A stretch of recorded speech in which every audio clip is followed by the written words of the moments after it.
صفحہ نمبر 947۔ اور حضرت مسیح خاتم النبیین نہ تھے ورنہ علماء نصارہ و یہود حضرت مسیح کے بعد ایک نبی کے کس لیے منتظر تھے، اور روح کا آنا حضرت عیسیٰ علیہ السلام کی جانب پر موقوف نہ تھا، روح کا نزول تو حضرت عیسیٰ کی موجودگی میں بھی ہوتا تھا۔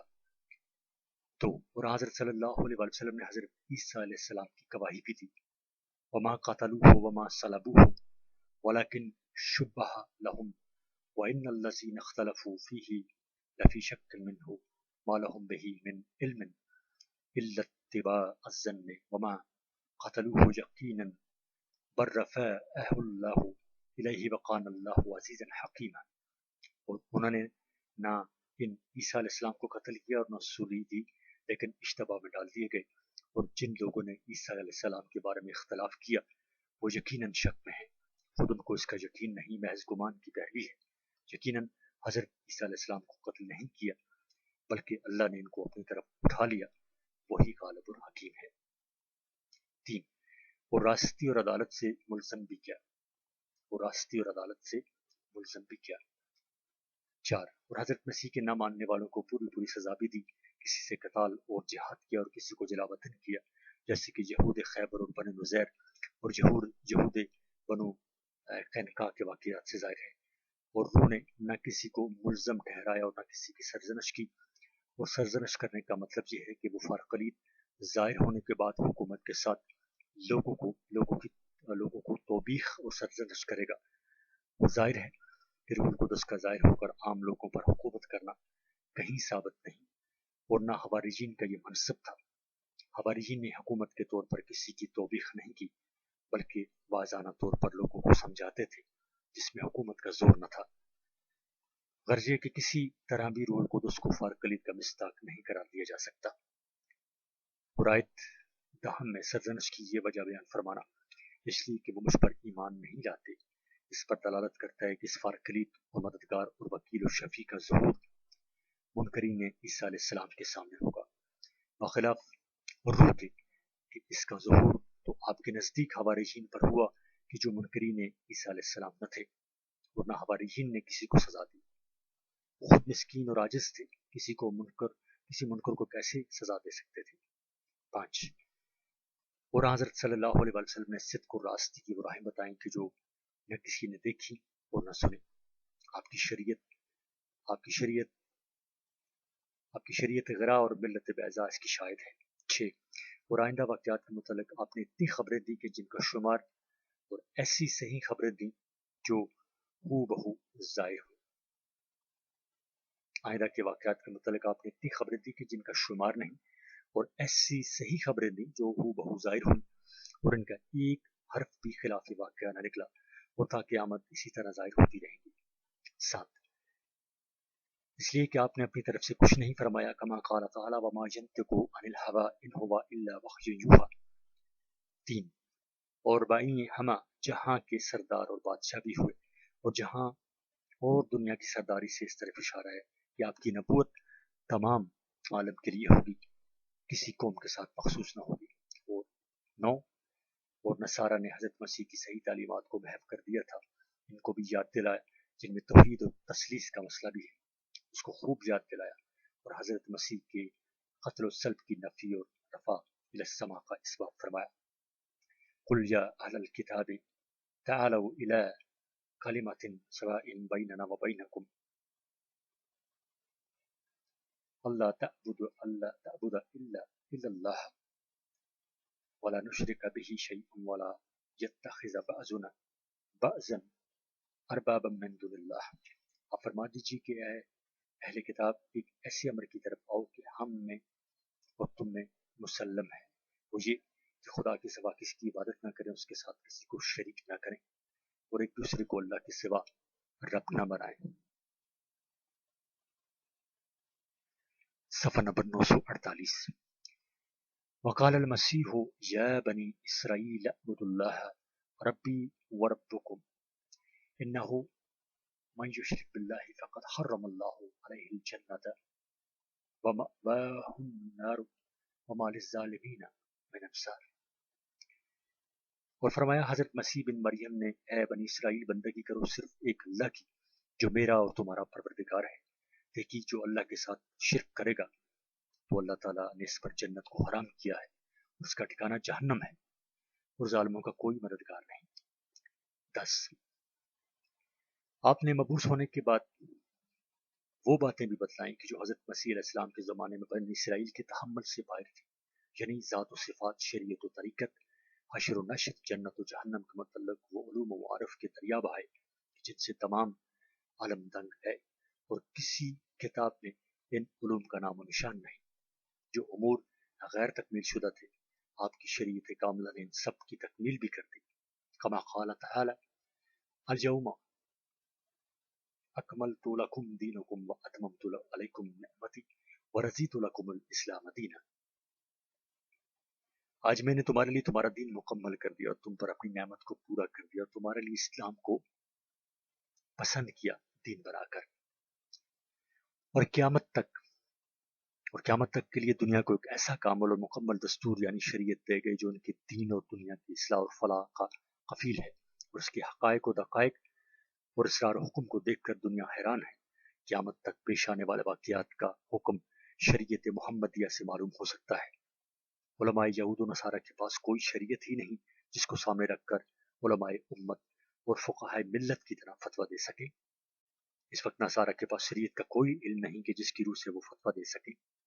ہاں، نصارہ کے پاس صنعت و حرفت اور کاریگری کے علوم و فنون ہیں۔ حکمرانی اور جہان بانی اور عدل عمرانی کے متعلق ان کے پاس کوئی آسمانی قانون نہیں کہ جس کی روح سے وہ دنیا میں عدل و انصاف کے ساتھ حکومت کر سکے۔ مغربی اقوام کے پاس جو دستور ہے وہ چند اہل فکر کے افکار اور خیالات کا نتیجہ ہے۔ شریعت اسلامیہ کی طرح آسمان سے نازل شدہ کوئی قانون ان کے پاس نہیں۔ علماء مسیحین اس بشارت کو روح القدس کے حق میں قرار دیتے ہیں جن کا نزول حضرت مسیح علیہ السلام کے رفع الی السماء کے 47 یوم بعد حواریین پر ہوا، لیکن یہ قول چند وجوہ سے باطل ہے۔ نمبر 1، اس لیے کہ روح کا نازل ہونا حضرت مسیح کے جانے پر موقوف نہ تھا، بلکہ وہ تو ہر وقت حضرت مسیح کے ساتھ رہتی تھی۔ 2، اور نہ روح نے کسی کو راستی اور عدالت سے ملزم ٹھہرایا، اور نہ کسی یہودی کو حضرت مسیح پر ایمان نہ لانے کی وجہ سے کبھی سزا دی۔ البتہ حضرت صلی اللہ علیہ وسلم نے مشرکین اور کافرین سے جہاد بھی کیا اور یہودیوں کو کافی سزا بھی دی اور ان کو ملزم ٹھہرایا، اس لیے کہ اہل دنیا کو الزام دینا اور ان کی سرزنش کرنا بغیر حکومت کے ممکن نہیں۔ معلوم ہوا کہ آنے والا فارکلیت اور دوسرا مددگار دنیا کا حاکم اور بادشاہ ہوگا جو مجرموں کی سرزنش کرے گا، اور 14ویں باب کی آیت نمبر 30 میں جو دنیا کے سردار آنے کا ذکر ہے، اس سے یہی دنیا کا حاکم مراد ہے کہ جس کی حکومت اور توبیخ اور سرزنش کا ذکر ہو چکا ہے۔ صفحہ نمبر 949۔ 3، نیز حضرت مسیح کا اس پر ایمان لانے کی تاکید فرمانا بالکل بے محل ہے، اس لیے کہ حواریین بیشتر ہی سے روح القدس پر ایمان رکھتے تھے۔ اس کے فرمانے کی کیا حاجت تھی کہ جب وہ آئے تب تم ایمان لاؤ؟ حضرت مسیح کا اس قدر اہتمام فرمانا اور اس پر ایمان لانے کی وصیت کرنا خود اس کو بتلا رہا ہے کہ وہ آنے والی شے کچھ ایسی ہوگی جس کا انکار تم سے بعید نہ ہوگا۔ بس اگر فارکلیت سے روح مراد ہوتی تو اس کے لیے چندہ اہتمام اور تاکید کی ضرورت نہ تھی، اس لیے کہ جس کے قلب پر روح کا نزول ہوگا اس سے روح کا انکار ہونا بالکل ناممکن ہے۔ روح القدس کا نزول بالبداہت مفید یقین ہے، جس طرح روح القدس کے نزول سے بالبداہت پیغمبر کو اپنی نبوت کا یقین آ جاتا ہے۔ پیش آنے والی چیز سے انسان کو ایسا یقین کامل ہو جاتا ہے کہ قوت خیالیہ بھی اس کو دفع نہیں کر سکتی۔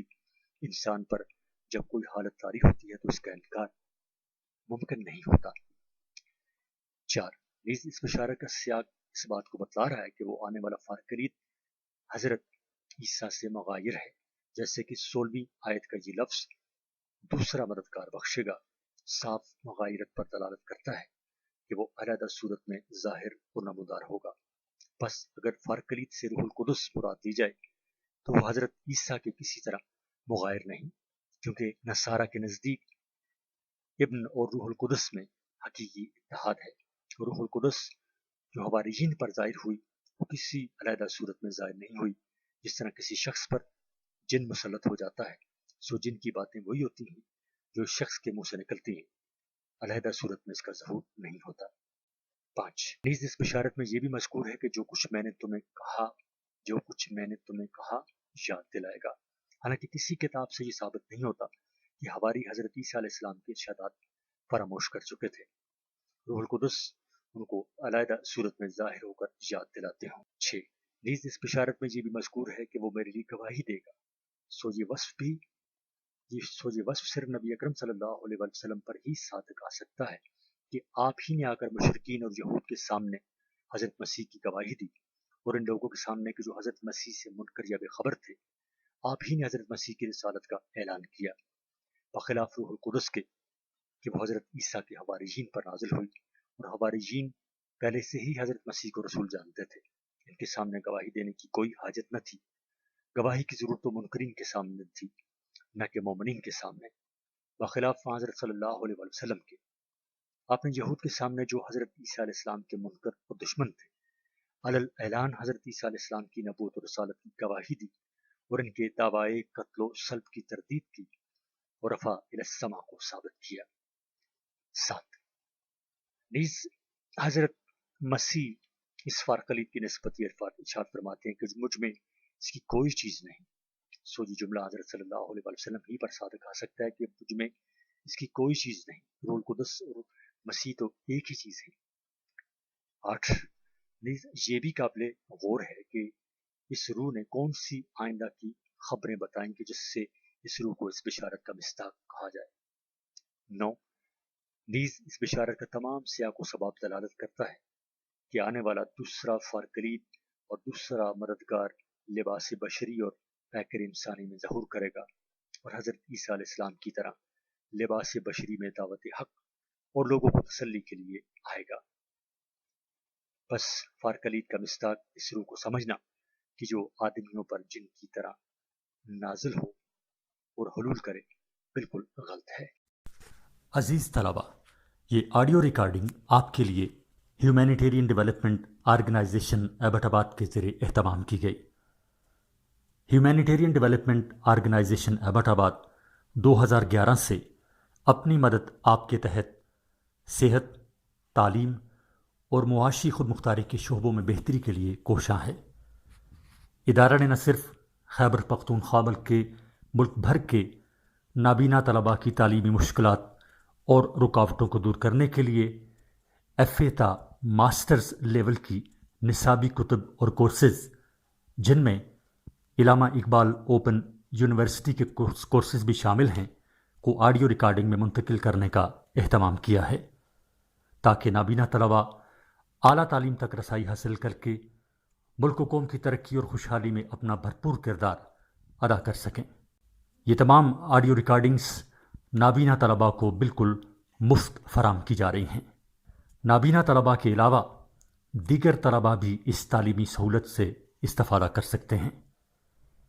ہیومینیٹیرین ڈیولپمنٹ آرگنائزیشن ایبٹ آباد، ای میل HDOATD@gmail.com، ویب سائٹ HDORG.net، رابطہ نمبر 03459541-838 یعنی 0345 9541 838۔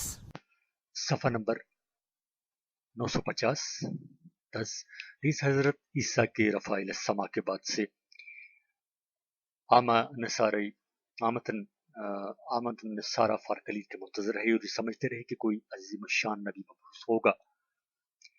چنانچہ منتسی سائی نے دوسری صدی عیسوی میں یہ دعویٰ کیا کہ میں وہی فارقلید ہوں کہ جس کی حضرت مسیح نے خبر دی ہے۔ بہت سے لوگ اس پر ایمان لائے، جس کا مفصل تذکرہ ولیم میور مسیحی نے اپنی تاریخ کے 3 باب میں کیا ہے، اور یہ کتاب 1848 میں طبع ہوئی۔ معلوم ہوا کہ علماء یہود اور نصارہ یہی سمجھتے تھے کہ فارقلید سے کوئی انسان مراد ہے، نہ کہ روح القدس۔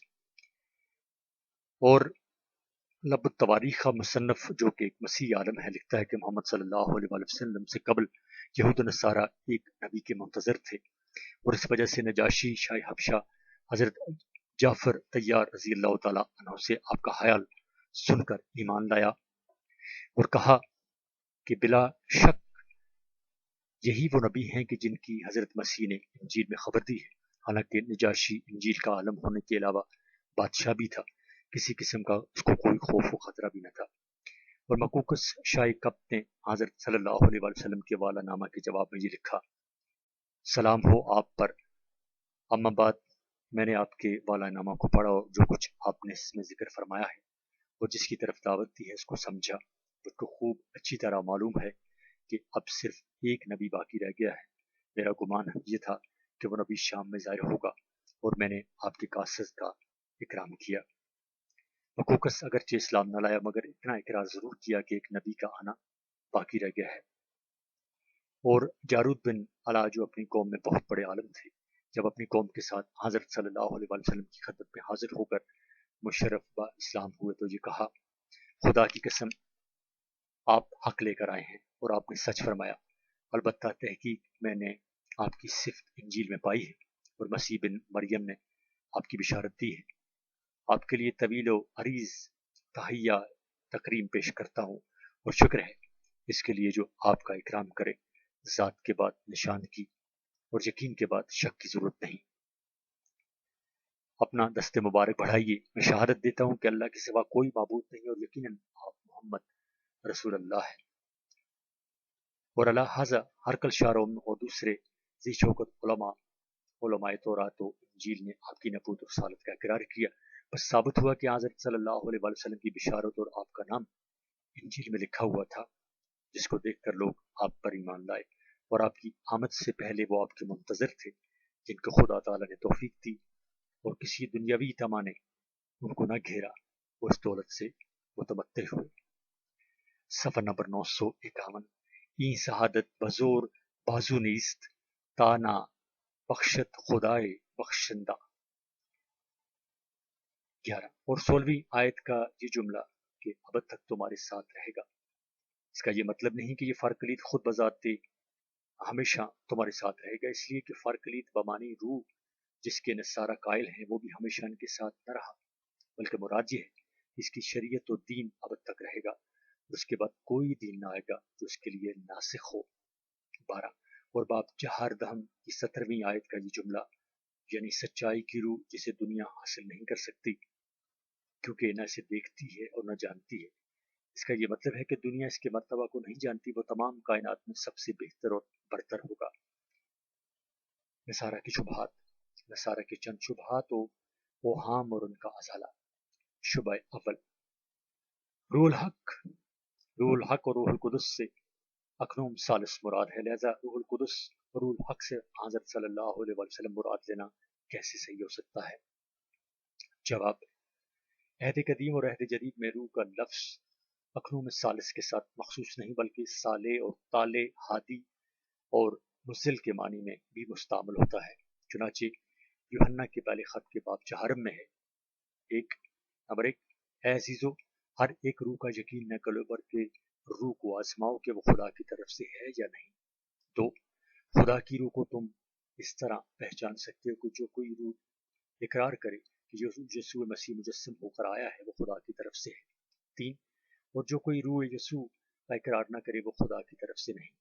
اور آیت ششم میں ہے: اسی سے ہم حق کی روح اور گمراہی کی روح کو پہچان لیتے ہیں۔ اس مقام پر روح سے واحد صادق اور واحد مضل مراد ہے، اکنوم ثالث کسی کے نزدیک مراد نہیں۔ شبہ ثانیہ، اس بشارت میں خطاب حواریین کو ہے، لہذا روح کا نزول و ظہور حواریین کی موجودگی اور حیات میں ہونا چاہیے، اور حضرت صلی اللہ علیہ وسلم کا ظہور حواریین کے 100 سال کے بعد ہوا ہے۔ صفحہ نمبر 952۔ جواب، حواریین کو خطاب اس لیے کیا گیا کہ اس وقت وہی حاضر تھے، باقی وہ مقصود بالخطاب نہیں۔ چنانچہ انجیل متی کے 26ویں باب میں آیت 64 میں ہے: میں تم سے یہ کہتا ہوں کہ اس کے بعد تم ابن آدم کو آسمان کے بادوں پر آتے دیکھو گے۔ اب ان مخاطبین کو مرے ہوئے 1900 سال ہو گئے اور مخاطبین میں سے کسی نے بھی حضرت عیسیٰ علیہ السلام کو آسمان سے آتے نہیں دیکھا۔ بس جس طرح اس مقام پر مقصود بالخطاب وہ لوگ ہیں کہ جو نزول من السما کے وقت موجود ہوں گے، اسی طرح اس بشارت میں وہ لوگ مقصود بالخطاب ہیں کہ جو روح حق اور فارکلی کے ظہور کے وقت موجود ہوں گے۔ شبہ ثالثہ، انجیل یوحنا کے باب 14 آیت 30 میں جو سردار کا لفظ آیا ہے، اس پر بعض شدید التعصب نصارہ مذاکرہ کرتے ہیں اور یہ کہتے ہیں کہ سردار سے اس جگہ شیطان مراد ہے۔ جواب اس کا یہ ہے کہ سردار سے شیطان مراد لینا سراسر جہالت ہے اور محض تعصب اور حسد پر مبنی ہے، اس لیے کہ سردار عالم بول کے شیطان مراد لینا نہ کسی لغت سے ثابت ہے اور نہ کسی عرف سے، اور سراسر سیاق و سباق کے بالکل خلاف ہے، اس لیے کہ از اول تا آخر روح حق یعنی فارکلید کا اور اس کے اوصاف کا تذکرہ ہے۔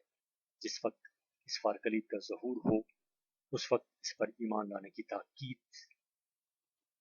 عقید ہے، اور پھر اس کی علت بائیں الفاظ ذکر فرمانا کیونکہ دنیا کا سردار آتا ہے۔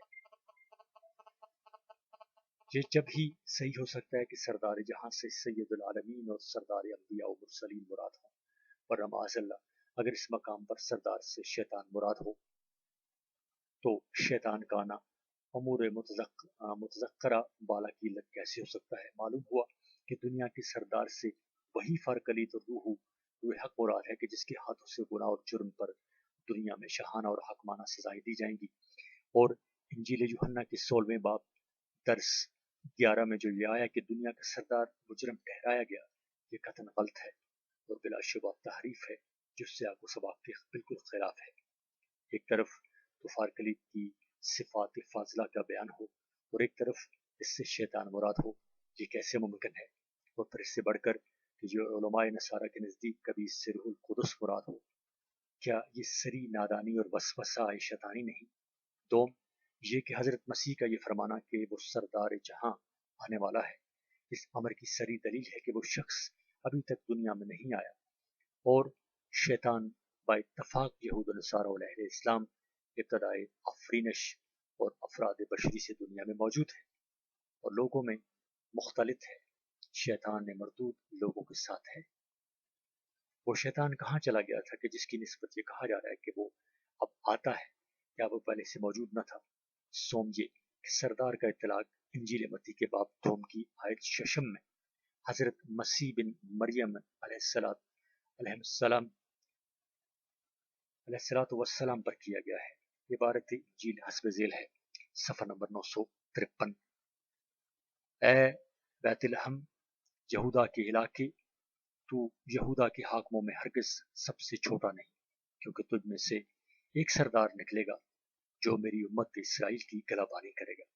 اس عبارت میں سردار سے حضرت عیسیٰ علیہ السلام مراد ہیں، جیسا کہ آیت 7 سے آیت 12 تک پڑھنے سے بخوبی معلوم ہو سکتا ہے کہ بلکہ کتب سماویہ میں سردار اور حاکم کا اطلاق حق تعالیٰ پر بھی آیا ہے۔ معلوم ہوا کہ سردار سے شیطان مراد لینا بالکل غلط ہے۔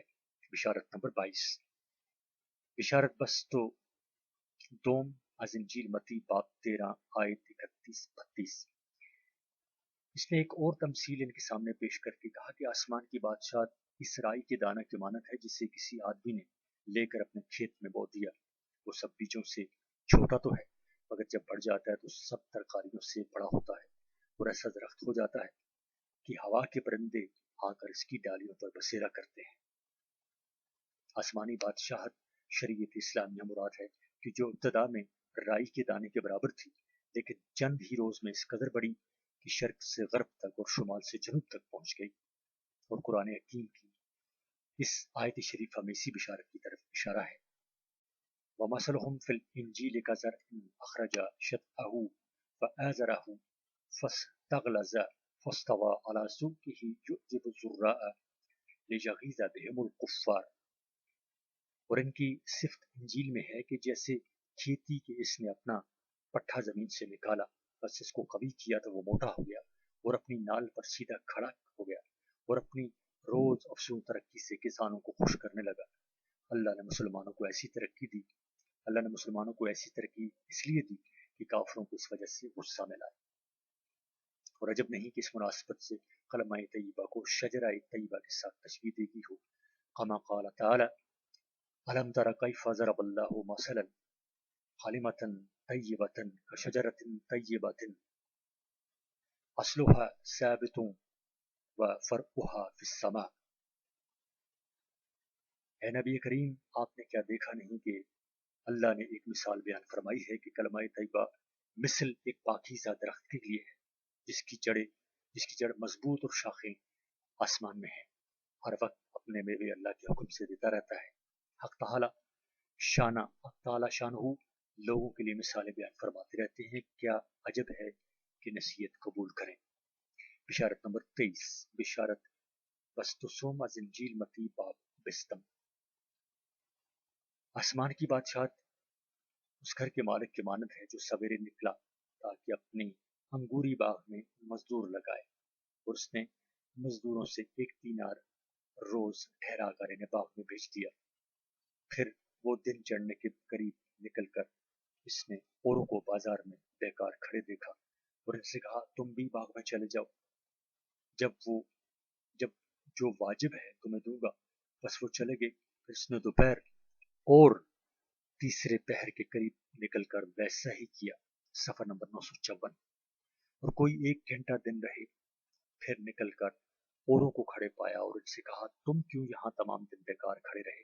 انہوں نے اس سے کہا اس لیے کہ کسی نے ہم کو مزدوری پر نہیں لگایا۔ اس نے ان سے کہا تم بھی باغ میں چلے جاؤ۔ جب شام ہوئی تو باغ کے مالک نے اپنے کارندے سے کہا کہ مزدوروں کو بلا اور پچھلوں سے لے کر پہلوں تک انہیں مزدوری دے دے، اور جب وہ آئے جو گھنٹہ بھر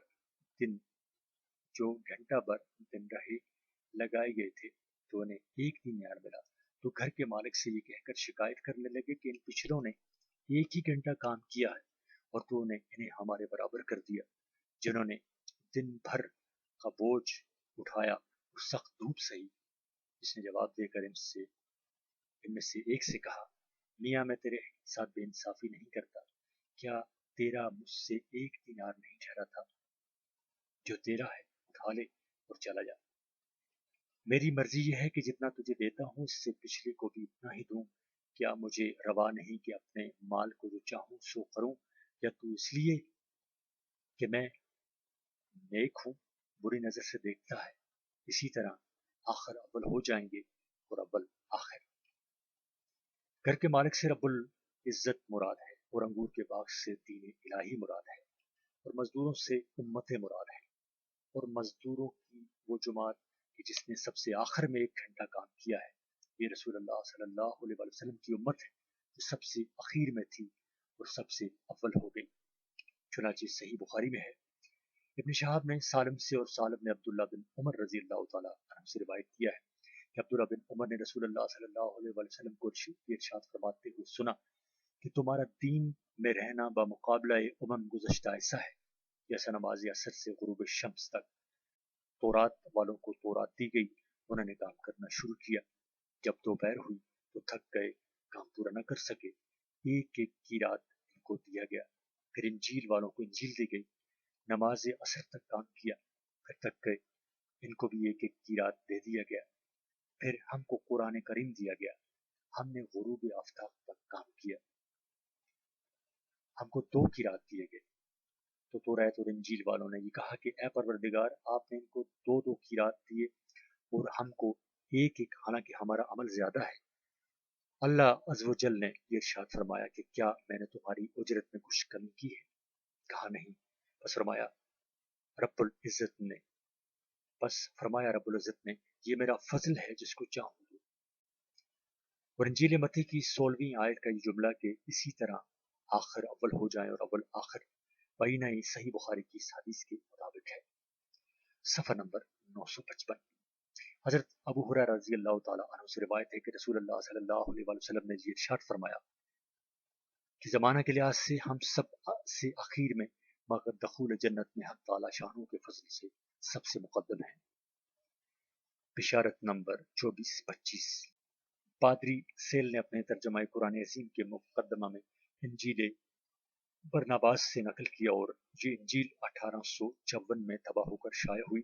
لیکن دوسری طبعات میں اس بشارت کو حذف کر دیا، اور وہ بشارت جس کو پادری سیل نے نقل کیا ہے یہ ہے کہ اے برنابا، گناہ اگرچہ چھوٹا ہی کیوں نہ ہو اللہ تعالیٰ اس کی جزا دیتے ہیں، اس لیے کہ حق تعالیٰ گناہ سے راضی نہیں۔ میری امت اور میرے شاگردوں نے جب دنیا کے لیے گناہ کیا تو اللہ تعالیٰ ناراض ہوئے اور با اقتضائے عدل و انصاف یہ ارادہ فرمایا کہ ان کو اسی دنیا میں اس غیر مناسب عقیدے کی بنا پر سزا دے تاکہ عذاب جہنم سے نجات پائیں اور وہاں ان کو کوئی تکلیف نہ ہو۔ اور میں اگرچہ اس عقیدہ فاسدہ سے بالکل بری ہوں، لیکن چونکہ بعض لوگوں نے مجھ کو اللہ اور ابن اللہ کہا تو اللہ تعالیٰ کو یہ کہنا ناگوار ہوا اور اس کی مشیت اس کی مقتضی ہے، ہوئی کہ قیامت کے دن شیاطین مجھ پر نہ ہنسیں اور نہ میرا مذاق اڑائیں۔ بس اللہ نے اپنی مہربانی اور رحمت سے یہ پسند کیا کہ یہود کی وجہ یہ ہنسی دنیا ہی میں ہو، اور ہر شخص یہ گمان کرتا رہا کہ مصولی دے دیا گیا، لیکن یہ اہانت اور استہزاء فقط محمد رسول اللہ صلی اللہ علیہ وسلم ہی کے آنے تک رہے گا۔ بس جب آپ دنیا میں تشریف لائیں گے تو ہر مومن کو اس غلطی پر متنبہ فرمائیں گے، اور یہ شبہ لوگوں کے دلوں سے مرتفع ہو جائے گا۔ ترجمہ با لفقتہا ختم ہوا۔ اظہار الحق میں ہے کہ اگر یہ لوگ اعتراف کریں کہ اس انجیل کو علماء نصارہ نے رد کیا ہے تو ہم یہ کہیں گے کہ اس رد کا کوئی اعتبار نہیں، اس لیے کہ یہ انجیل قدیم انجیلوں میں سے ہے، اس کا تذکرہ 2 اور 3 صدی عیسوی کی کتابوں میں ہے۔ بس اس بنا پر کہ یہ انجیل نبی اکرم صلی اللہ علیہ وسلم کی ظہور سے 200 سال قبل لکھی گئی ہے، اور اس جیسے عظیم الشان امر کی بدون الہام کی خبر دینا اہل فہم کے نزدیک ناممکن ہے۔ حضرت حیدر علی قریشی اپنی کتاب المسلمین میں جو اردو زبان میں ہے کہ پادری اوسکان ارمنی نے صحیفہ یسعیا علیہ السلام کا ارمنی زمان میں 1666 میں ترجمہ کیا، جو 1733 میں طبع ہوا۔ اس صحیفہ کے 42ویں باب میں یہ فقرہ موجود ہے: اللہ کی تسبیح پڑھو اور اس آنے والے پیغمبر کی سلطنت کا نشان اس کی پشت پر ہوگا، یعنی مہر نبوت، اور اس کا نام احمد ہوگا۔ اور یہ ترجمہ ارمینوں کے پاس موجود ہے، اس میں دیکھ لیا جائے۔ خلامہ از جواب فصیح صفحہ 97۔ صفحہ نمبر 957۔ انباء الغیب، آئندہ واقعات کے متعلق قرآن اور حدیث کی پیشن گوئیاں۔ تلک من انباء الغیب نوحیہا الیک ما کنت تعلمها انت ولا قومک من قبل ھذا فاصبر ان العاقبۃ للمتقین۔ یہ نوح علیہ السلام کا قصہ آپ کے حق میں من جملہ اخبار غیب کے ہے، بذریعہ وحی کہ ہم نے آپ کو اس سے آگاہ کیا، اور نزول وحی سے پہلے نہ آپ کو اس قصہ کا علم تھا اور نہ آپ کی قوم کو اس کا علم تھا، صرف وحی کے ذریعے آپ کو اس کا علم ہوا۔ سو آپ نوح علیہ السلام کی طرح کافروں کے مقابلہ میں صبر کیجیے، یقیناً اچھا انجام خدا سے ڈرنے والوں کا ہے۔ جیسے کہ نوح علیہ السلام کے کافروں نے کچھ عرصہ تک شور و غوغا برپا رکھا، بالآخر غرق ہوئے، اور نوح علیہ السلام اور ان کے اصحاب کامیاب ہوئے۔ من جملہ دلائل نبوت و براہین رسالت کے قرآن اور حدیث کا بہت سی پیشن گوئیوں پر مشتمل ہونا ہے کہ قبل از وقوع بہت سے آئندہ امور کی خبریں دی گئیں کہ جن میں عقل اور قیاس اور تخمینہ اور وہم و گمان کا ذرہ برابر بھی امکان نہیں، اور پھر وہ امور اس خبر کے مطابق واقع اور ظاہر ہوئے۔ مثلا آپ نے جنگ بدر میں لڑائی شروع ہونے سے پہلے ہی خبر دی کہ کل آئندہ کو فلاں شخص فلاں مقام پر اور فلاں شخص فلاں جگہ پر مارا جائے گا، اور متعدد اشخاص کے متعلق ایسا ہی ارشاد فرمایا، اور ہر ایک کی جائے قتل پر چھری سے نشان بھی لگا دیا، اور پھر اگلے دن ایسا ہی ہوا، اور سب نے آنکھوں سے مشاہدہ کر لیا کہ ہر شخص اپنی نشان زدہ جگہ پر مقتول پڑا ہوا ہے۔ اور آپ نے یمن، شام اور عراق کی فتح کی خبر دی، جس ترتیب سے آپ نے خبر دی تھی اسی ترتیب سے مقامات مذکورہ فتح ہوئے۔ اس سے لوگوں کو آپ کی راست بازی کا یقین ہوا، اور راست باز کی علامت و نشانی ہی راست بازی ہے، اور جب بار بار کے تجربے سے یہ ثابت ہو گیا کہ آپ نے جو غیب کی خبریں دی تھیں وہ آپ کے بیان کے مطابق نکلی تو آپ کو صادق اور راست باز ماننے پر مجبور ہو گئے اور سمجھ گئے کہ دوسری خبریں بھی اسی طرح صحیح اور درست ہوں گی، اس لیے کہ کسی برگزیدہ بندہ کی زبان سے ایسی خبروں اور پیشن گوئیوں کا صدور اور ظہور جس سے علم بشری اور ادراک انسانی عاجز اور قاصر ہو، اس امر کی بین دلیل ہے بین دلیل ہے کہ اس شخص کا خداوند علام الغیوب سے کوئی خاص تعلق ہے، جس سے علم بشری اور ادراک انسانی عاجز اور قاصر ہو۔ یہ اس امر کی بین دلیل ہے کہ اس شخص کا خداوند علام الغیوب سے کوئی خاص تعلق ہے، اس لیے کہ بدون خداوند علام الغیوب کے اطلاع دیے کوئی بشر ایسی پیشن گوئی نہیں کر سکتا۔ کسی شخص کا بلا کسی کرینہ اور بلا کسی تخمینہ کے یہ خبر دینا کہ فلاں وقت میں ایسا ہوگا اور پھر ویسا ہی ہو، بدون وحی ربانی اور اطلاع غیبی ناممکن اور محال ہے۔ لہذا ایسے صادق اور راست باز پر ایمان لانا ضروری ہے۔ جس طرح بادشاہ کو کبھی کبھی اپنے وزیر اور سفیر کو اپنے خاص رازوں پر مطلع کرتا ہے، اور جب وہ وزیر اور سفیر کسی وقت عند ضرورت اور حسب مصلحت لوگوں کو ان رازوں پر بطور تنبیہ اور تحدید آگاہ کرتا ہے تو اہل فہم سمجھ جاتے ہیں کہ یہ شخص بادشاہ کا مخصوص اور مقرب ہے۔ اسی طرح خداوند علام الغیوب کبھی کبھی اپنے رسولوں کو بذریعہ وحی کے بعض غیبی امور کی اطلاع دیتے ہیں تاکہ لوگ سمجھ جائیں کہ اس شخص کا عالم غیب سے خاص تعلق ہے۔ صفحہ نمبر 958۔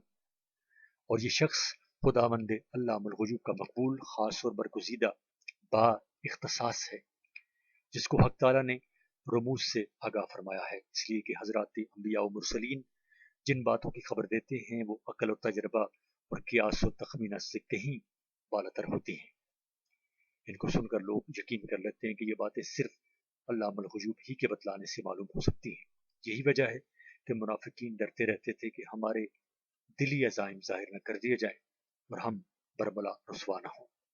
کما قال تعالی یعذر المنافقون ان تنزل علیہم سورۃ تنبئہم بما فی قلوبہم۔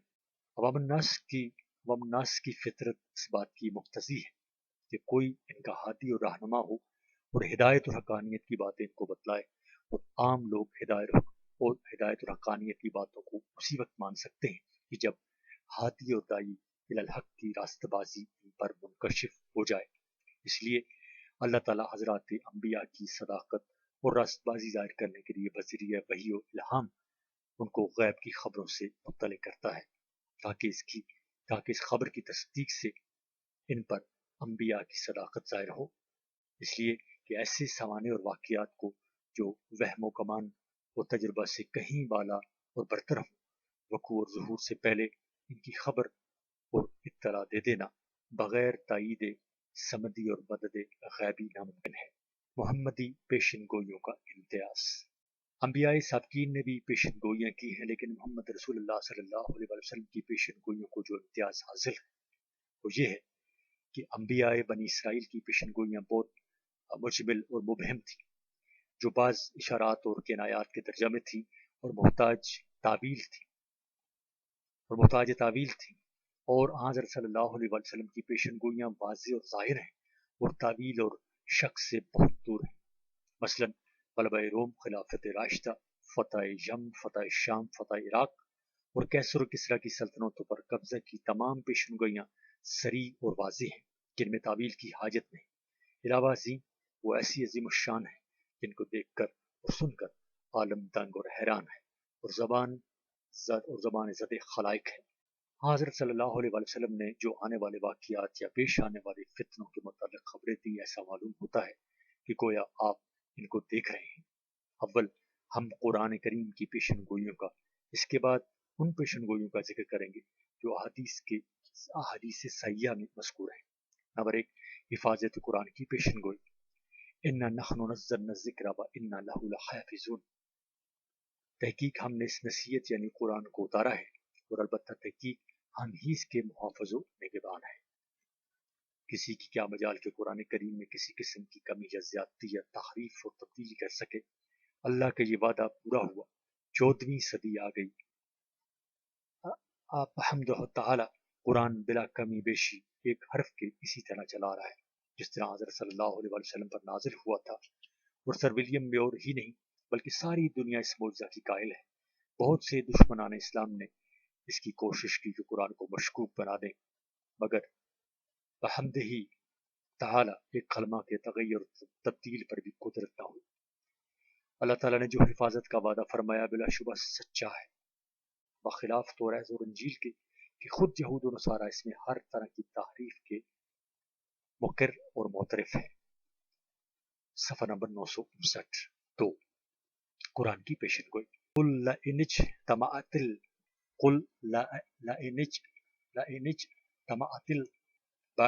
والجن قل لئن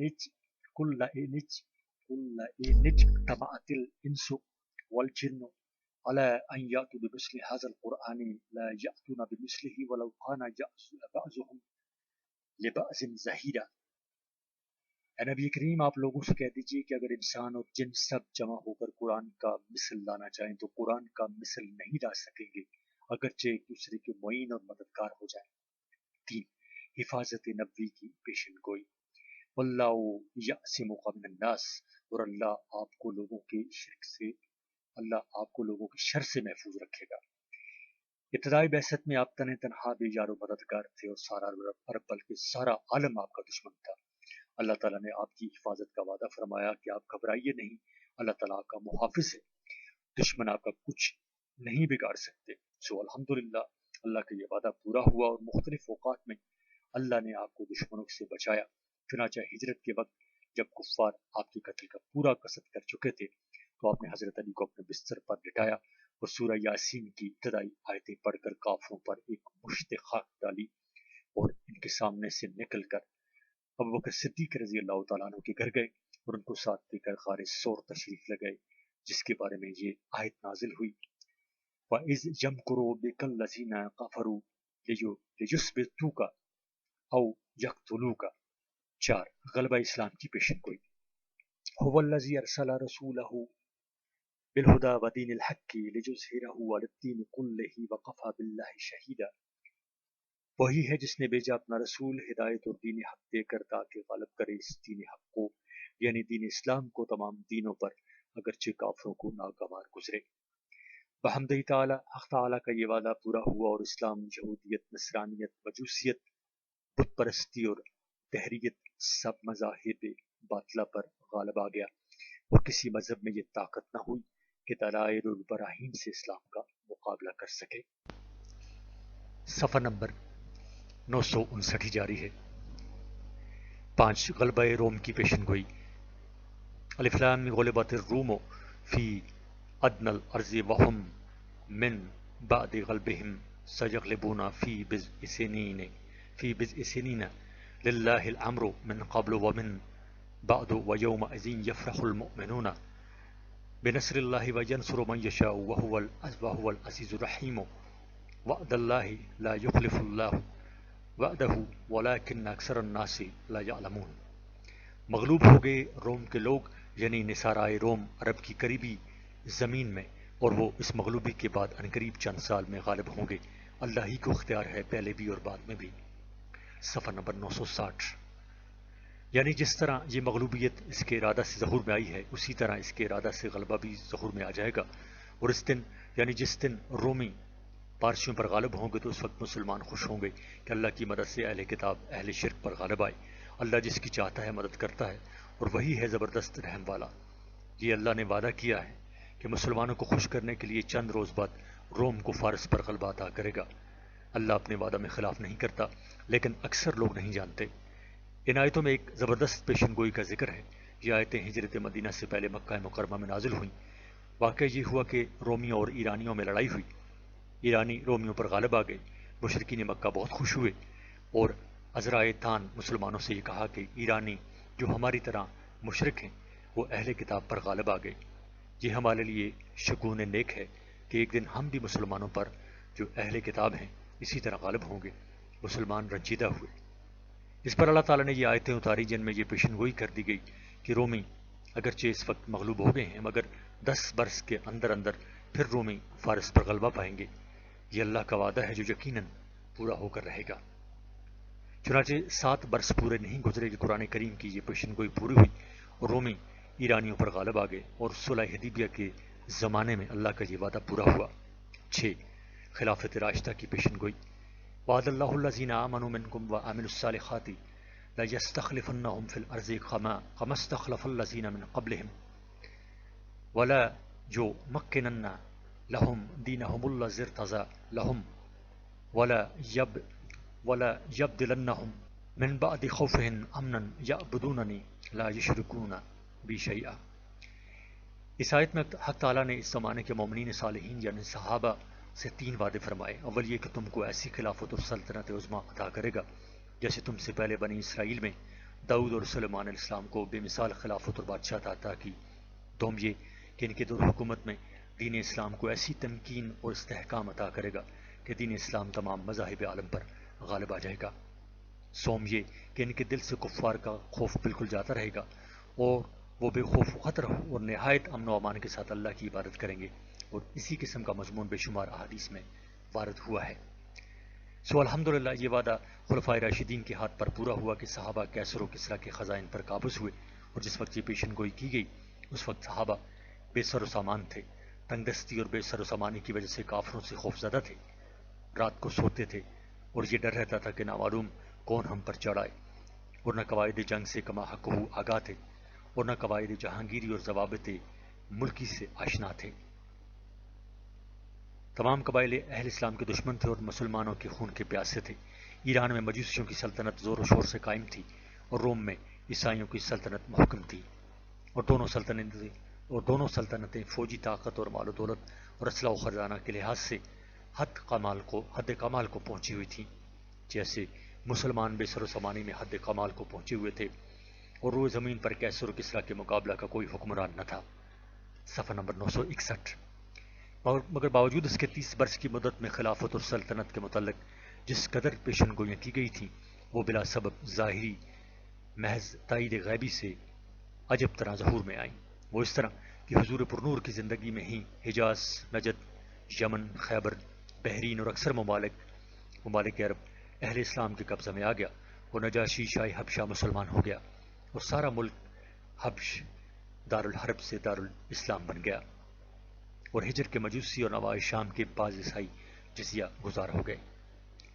اور صدیق اکبر رضی اللہ تعالیٰ عنہ کے زمانے خلافت میں فارس کے بعض علاقوں اور بصرہ اور ملک شام کے بعض علاقے مسلمانوں کے تصرف میں آئے اور فاروق اعظم رضی اللہ تعالیٰ عنہ کے عہد خلافت میں پورے ملک شام اور پورے ملک مصر اور فارس کے اکثر ملک پر مسلمانوں کا قبضہ ہوا اور کسریٰ نے ہر چند کوشش کی لیکن سوائے قصر شوکت کے کچھ حاصل نہ کیا اور کیسر نے بتیرے ہاتھ پیر میرے لیکن سوائے قصور تالے کے کچھ نہ دیکھا اور وہ ولایات فرنگستان جو اکثر کیسر کے ماتحت تھیں وہ کیسر کی مغلوبی کے بعد فاروق اعظم کے زیر انتداب آ گئیں اور خزانے اور اسباب بے حساب مسلمانوں میں تقسیم ہوا اور ان تمام اقالیم میں توحید اور اسلام کا ڈنکا بج گیا اور بعض علاقوں سے کفر و شرک کا نام و نشان تک مٹ گیا اور بعض جگہوں پر کفر مغلوب اور سرنگوں ہو گیا اور بے خوف و خطر نہایت امن کے ساتھ مسلمان اللہ کی عبادت کرنے لگے.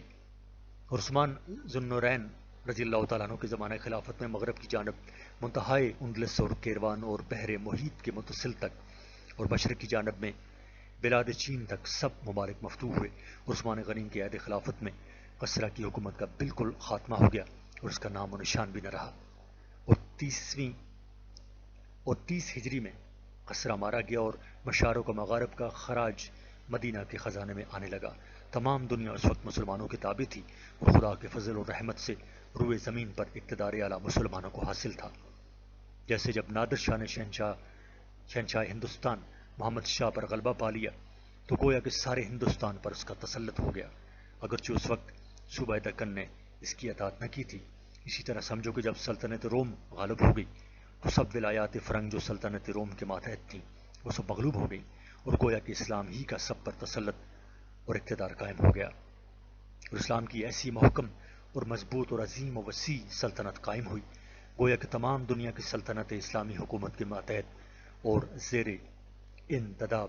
حاصل کلام یہ ہے کہ خدا اور اس کے رسول کے وعدہ کے مطابق اتنے قلیل عرصہ میں صدہا سال کی پائیدار سلطنتیں مٹ گئیں، اور نصارہ اور مجوس اور مشرکین نے اسلام کے مقابلہ کی سرتوڑ کوششیں کی، لیکن بافوہائے چراغ راہ کی ایزد بر فروزد ہر آنکھ کا تف زند ریشش بسوزت، ان کی کوشش سے ان کا کوئی فائدہ نہ ہوا، بلکہ اس کے برعکس اسلام کو عروج ہوتا رہا۔ اسلام کی عملداری عرض میں کہیں 45 اور 44 درجہ تک پہنچی، جیسے بابل مندب سے بلاد یونان تک، اور کہیں 50 درجہ تک جیسے ترکستان کی شمالی حدود تک، اور کسی جگہ 70 درجہ تک اور کسی جگہ 82 درجہ تک پہنچی، اور ان تمام اقالیم میں اسلام کے قدم جم گئے۔ اور حضرت علی کرم اللہ وجہہ کے زمانہ خلافت میں اگرچہ کوئی ملک فتح نہیں ہوا، مگر اسلام کی ترقی میں شک نہیں، اس لیے کہ حضرت علی اور حضرت معاویہ رضی اللہ تعالی عنہما کا اختلاف برادرانہ اختلاف تھا، کفر کے مقابلے میں دونوں بھائی ایک تھے۔ صفحہ نمبر 962۔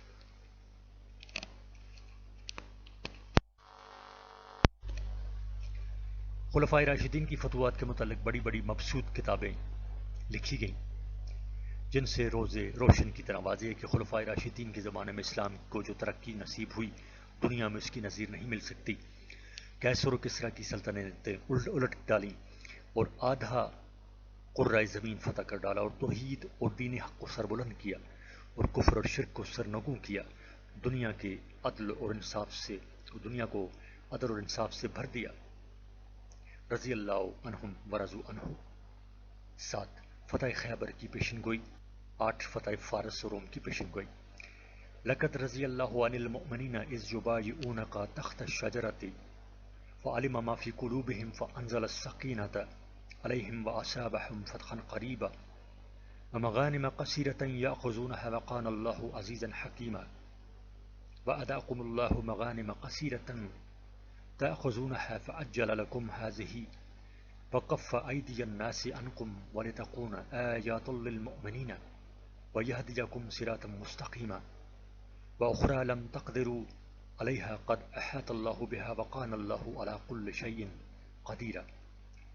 ان آیات میں حق تعالیٰ نے ان مسلمانوں سے جو بیعت رضوان میں شریک تھے، ان سے 2 وعدے فرمائے۔ قریب میں فتح خیبر کا وعدہ فرمایا، کما قال تعالی واصابہم فتحا قریبا، اور دوسرا وعدہ فتح روم اور فارس کا فرمایا، اس لیے کہ وَأُخْرَى لَمْ تَقْدِرُوا عَلَيْهَا میں فتح فارس اور فتح روم کی طرف اشارہ ہے۔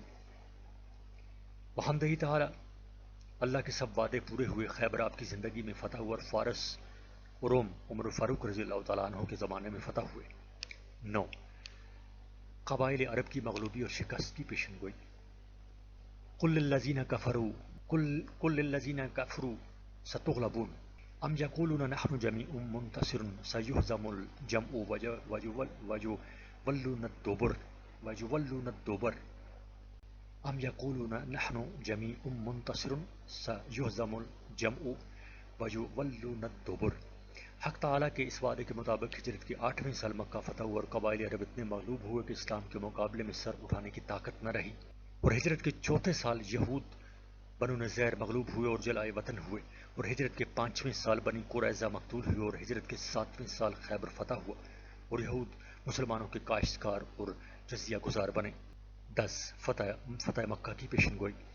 اذا جاء نصر اللہ والفتح ورأیت الناس يدخلون فی دین اللہ افواجا فسبح بحمد ربک واستغفرہ انہ کان توابا۔ ہجرت کے 8ویں سال مکہ فتح ہوا، اور 9ویں اور 10ویں سال ہر طرف سے قبائل عرب اور اہل شام اور اہل عراق آپ کی خدمت میں حاضر ہو کر ایمان لائے، اور فوج در فوج دین اسلام میں داخل ہوئے۔ صفحہ نمبر 963۔ 11 غزوہ احزاب میں کامیابی کی پیشن گوئی۔ ولما رأى المؤمنون الأحزاب قالوا هذا ما وعدنا الله ورسوله وصدق الله ورسوله وما زادهم إلا إيمانا وتسليما۔ اور حدیث میں ہے، قریب ہے کہ عرب کے مختلف قبائل اور فوج جمع ہو کر تم پر چڑھائی کریں، لیکن آخر تم ہی کو ان پر غلبہ ہوگا۔ چنانچہ ایسا ہی ہوا کہ غزوہ احزاب میں قبائل عرب چڑھ کر مسلمانوں پر آئے، اور بحمدہ تعالی خدا اور رسول کا وعدہ سچا نکلا اور مسلمانوں کو اللہ تعالیٰ نے غلبہ اور فتح عطا کی اور کافر ناکام واپس ہو گئے۔ 12 یہود کے متعلق پیشن گوئی۔ یہود کے متعلق پیشن گوئی کہ وہ ہرگز موت کی تمنا نہیں کریں گے۔ قل ان کانت لکم الدار الآخرۃ عند اللہ خالصۃ من دون الناس فتمنوا الموت ان کنتم صادقین ولن یتمنوه ابدا بما قدمت ایدیہم واللہ علیم بالظالمین واللہ علیم بالظالمین۔ حضرت صلی اللہ علیہ وسلم نے یہودیوں سے فرمایا کہ تم اس دعوے میں سچے ہو کہ تم اللہ کے محبوب ہو تو موت کی تمنا کرو، اور ساتھ ہی ساتھ پیشن گوئی کر دی کہ تم ہرگز موت کی تمنا نہیں کر سکو گے۔ چنانچہ ایسا ہی ہوا کہ موت کی تمنا نہ کر سکے، اور یہی مضمون سورہ جمعہ کی آیت میں ہے وَلَا يَتَمَنَّوْنَهُ أَبَدًا بِمَا قَدَّمَتْ أَيْدِيهِمْ وَاللَّهُ عَلِيمٌ بِالظَّالِمِينَ۔ 13 القائے روب کی پیشن گوئی۔ سنلقی فی قلوب الذین کفروا الرعب بما اشرکوا باللہ ما لم ينزل به سلطانا ومأواہم النار۔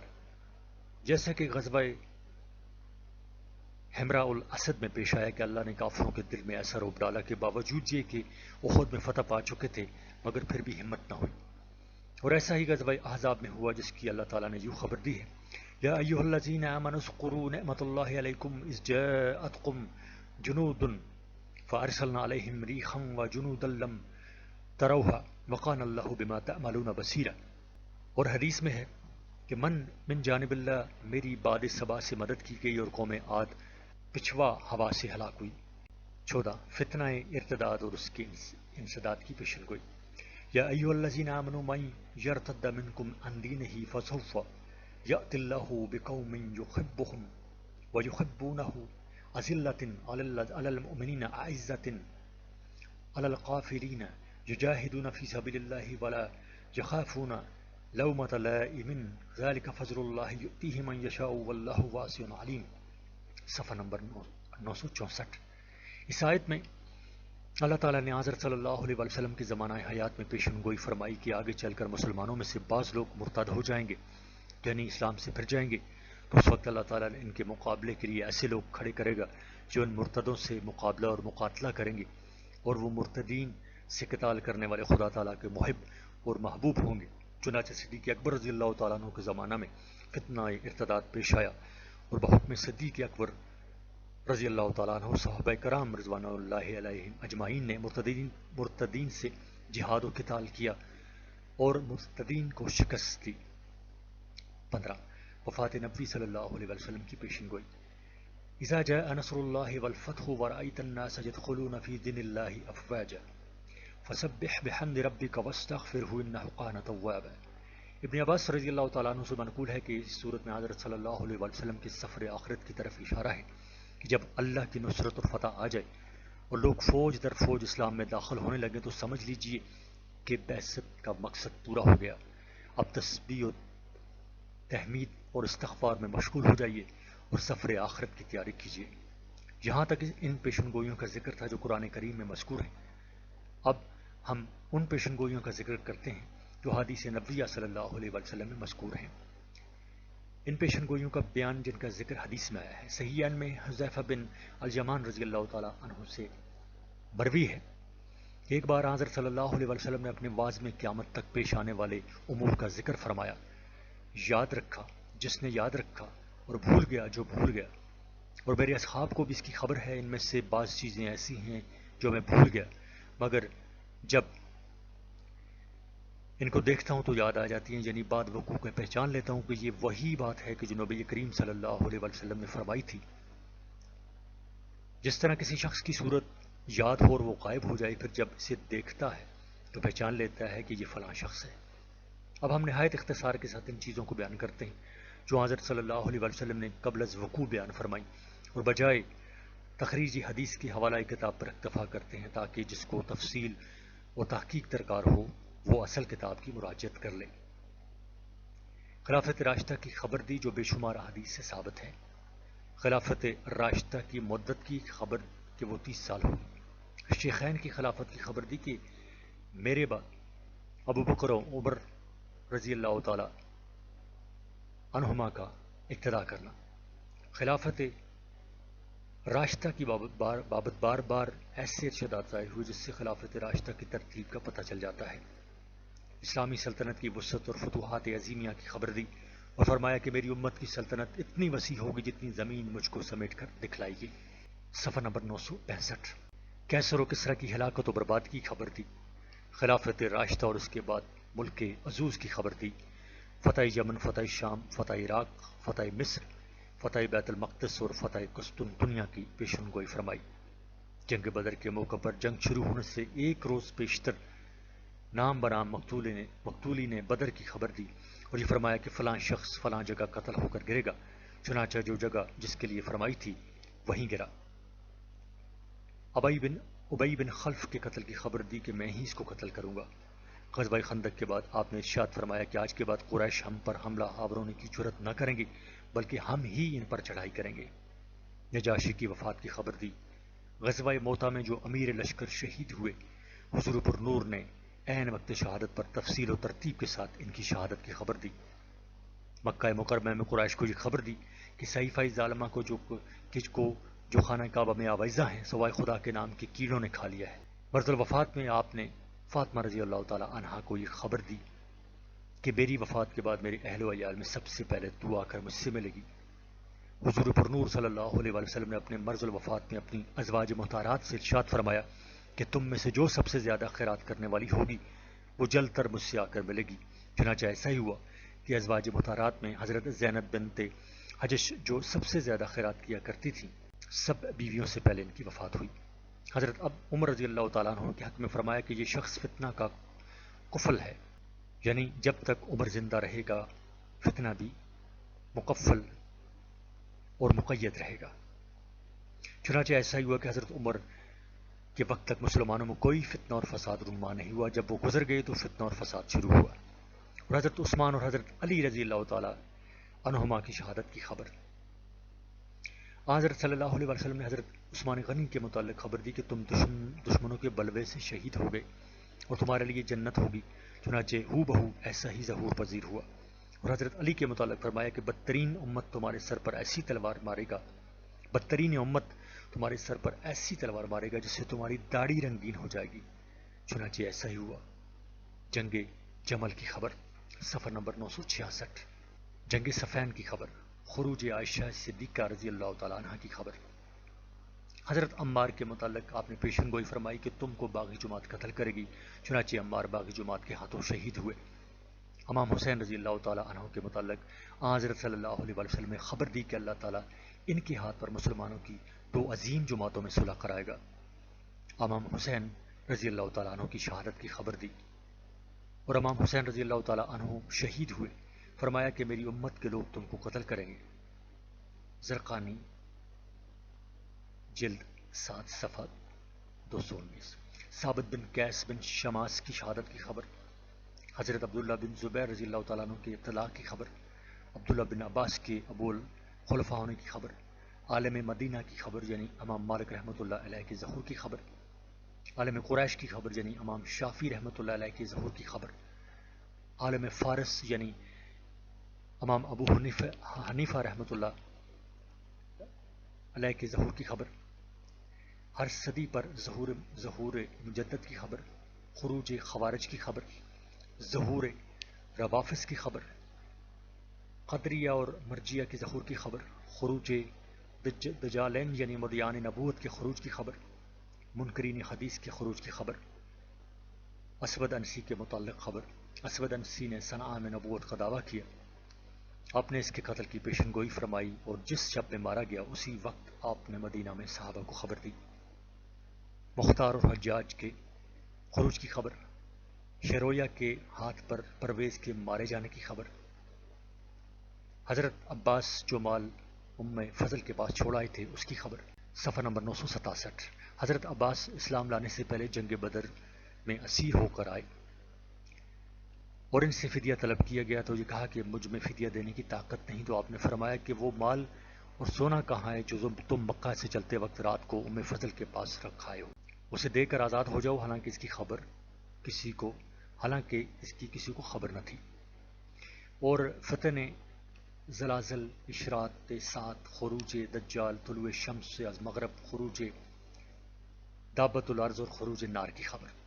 غرض یہ کہ بہت سے ایسے امور ہیں جن کی نبی کریم صلی اللہ علیہ وسلم نے قبل از وقوع خبر دی، جن کا بغیر وحی خداوندی معلوم ہونا ناممکن ہے۔ یہاں چند امور بطور نمونہ مختصراً لکھ دیے گئے۔ اللہم صلی علی سیدنا و مولانا محمد و علی آلہ و صحبہ وبارک وسلم۔ وہ ذات یمن و برکت، ہر نبی اور رسول کی ذات والا صفات یمن اور برکت کا سچ چشمہ ہوتی ہے، مگر نبی کریم صلی اللہ علیہ وسلم جس طرح اور کمالات میں انبیاء کرام میں افضل ہیں، اسی طرح آپ سے جس قدر یمن و برکات کے معجزات صادر ہوئے وہ کسی اور سے صادر نہیں ہوئے۔ مختصر یہ کہ آپ کی برکت سے تھوڑے سے کھانے کا اور ایک تھوڑے سے پانی کا ایک لشکر عظیم کی سیری اور سیرابی کے لیے کافی ہو جانا، جس کا متعدد مواقع پر مشاہدہ کیا گیا۔ چنانچہ جنگ خندق کے روز حضرت جابر کے مکان میں صرف ایک سیر جو کے آٹے سے بہت سے آدمیوں کو پیٹ بھر کے کھانا کھلایا۔ بخاری و مسلم روایت جابر رضی اللہ تعالیٰ عنہ۔ حضرت ابو طلحہ کے مکان پر بھی جنہوں نے صرف آپ کی دعوت کی تھی اور 2-3 آدمیوں کا کھانا پکایا تھا، اس تھوڑے سے کھانے سے اپنے تمام ساتھیوں کو بخوبی پیٹ بھر کر کھانا کھلایا۔ بخاری و مسلم بروایت انس رضی اللہ تعالیٰ عنہ۔ ایک دفعہ ایک سا جو یعنی 3.5 سے اور ایک بکری کے بچہ کے گوشت سے آپ نے 80 آدمیوں کو شکم سیر کر دیا۔ بہکی دردلائل نبوہ۔ 4 حدیبیہ کی کنویں میں پانی نہیں رہا تھا، آپ نے اپنے وضو کا بچا ہوا پانی اس میں ڈالا تو اس میں پانی چشمہ کی طرح جوش مارنے لگا۔ 1500 آدمیوں نے پانی پیا اور اپنے جانوروں کو پلایا۔ بخاری بروایت برا بن عازب رضی اللہ تعالیٰ عنہ، مسلم بروایت سلمہ بن عقو رضی اللہ تعالیٰ عنہ۔ تبوک کے چشمہ میں پانی سوکھ گیا تھا، حضور پرنور صلی اللہ علیہ وسلم نے اپنے وضو کا پانی اس میں ڈال دیا تو چشمہ کا پانی اتنا چڑھایا کہ 1000 کی تعداد میں اہل لشکر نے خوب سیراب ہو کر پیا۔ مسلم بروایت معاذ۔ ایک دفعہ تمام لشکر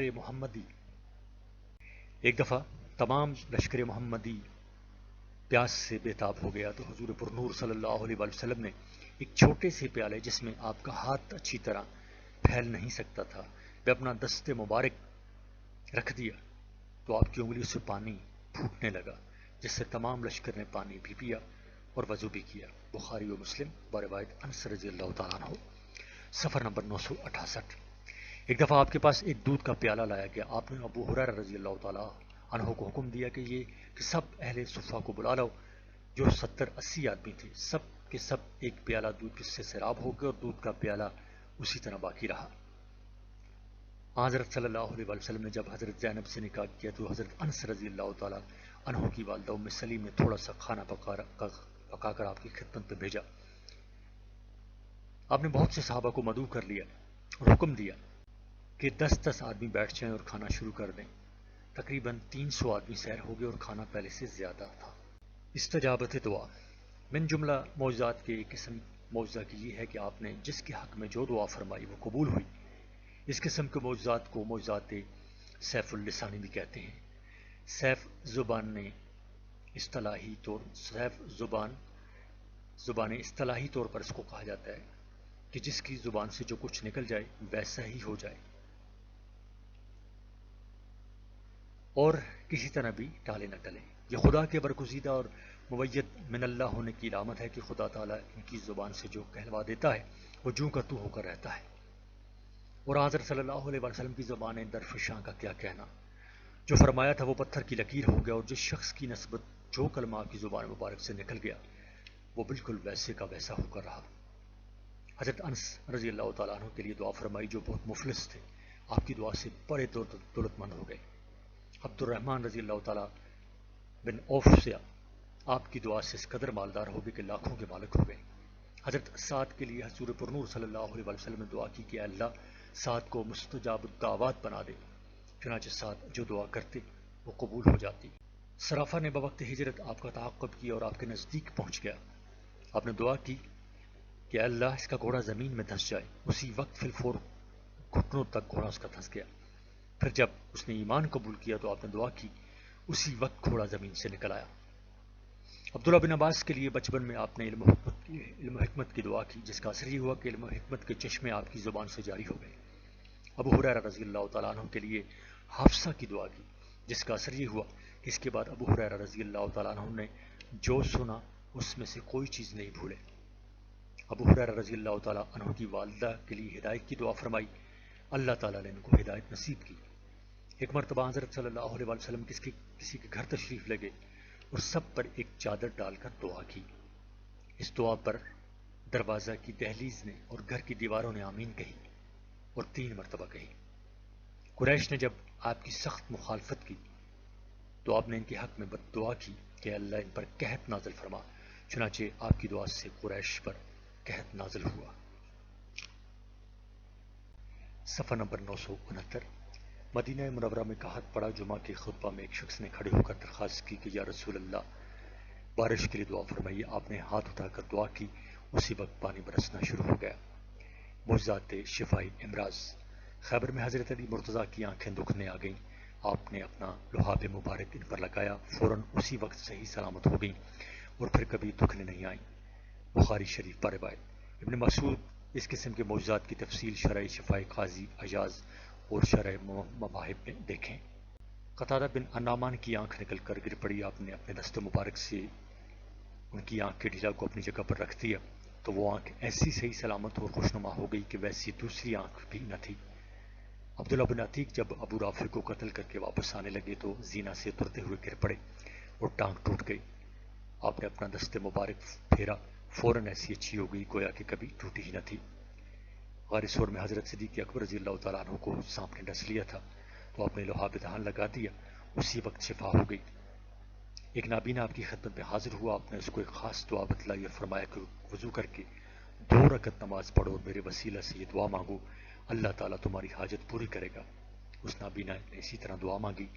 عثمان بن حنیف کہتے ہیں کہ ہم ابھی اس مجلس سے اٹھے نہ تھے کہ وہ نابینا بینا ہو گیا۔ ترمذی کتاب الدعوات تو مستدرک حاکم جلد 1 صفحہ 519۔ حبیب بن ابی فدیق کے باپ کی آنکھ میں پھلی پڑ گئی اور نابینا ہو گئے۔ حضرت صلی اللہ علیہ وسلم نے ان کی آنکھوں پر پڑھ کر دم کیا، اسی وقت آنکھیں اچھی ہو گئی۔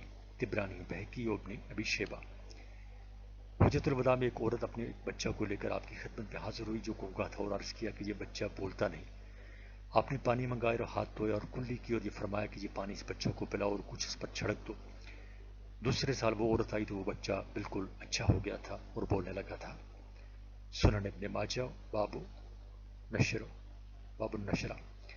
محمد بن حاتم صحابی بچپن میں ماں کی گود سے آگ میں گر پڑے اور کچھ جل گئے۔ آپ نے اس پر اپنا لحاف دہن لگا دیا، فوراً اچھے ہو گئے۔ روایت ابو داؤد طیالسی و احمد بن حنبل اور بخاری فی التاریخ۔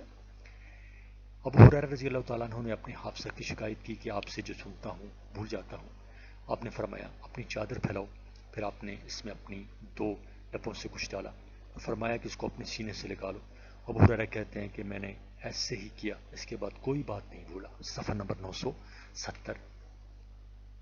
ایک شخص نے آ کر حضرت صلی اللہ علیہ وسلم سے عرض کیا، یا رسول اللہ میرا بھائی بیمار ہے اور اس پر جنون کا اثر ہے۔ آپ نے فرمایا اس کو لے کر آؤ۔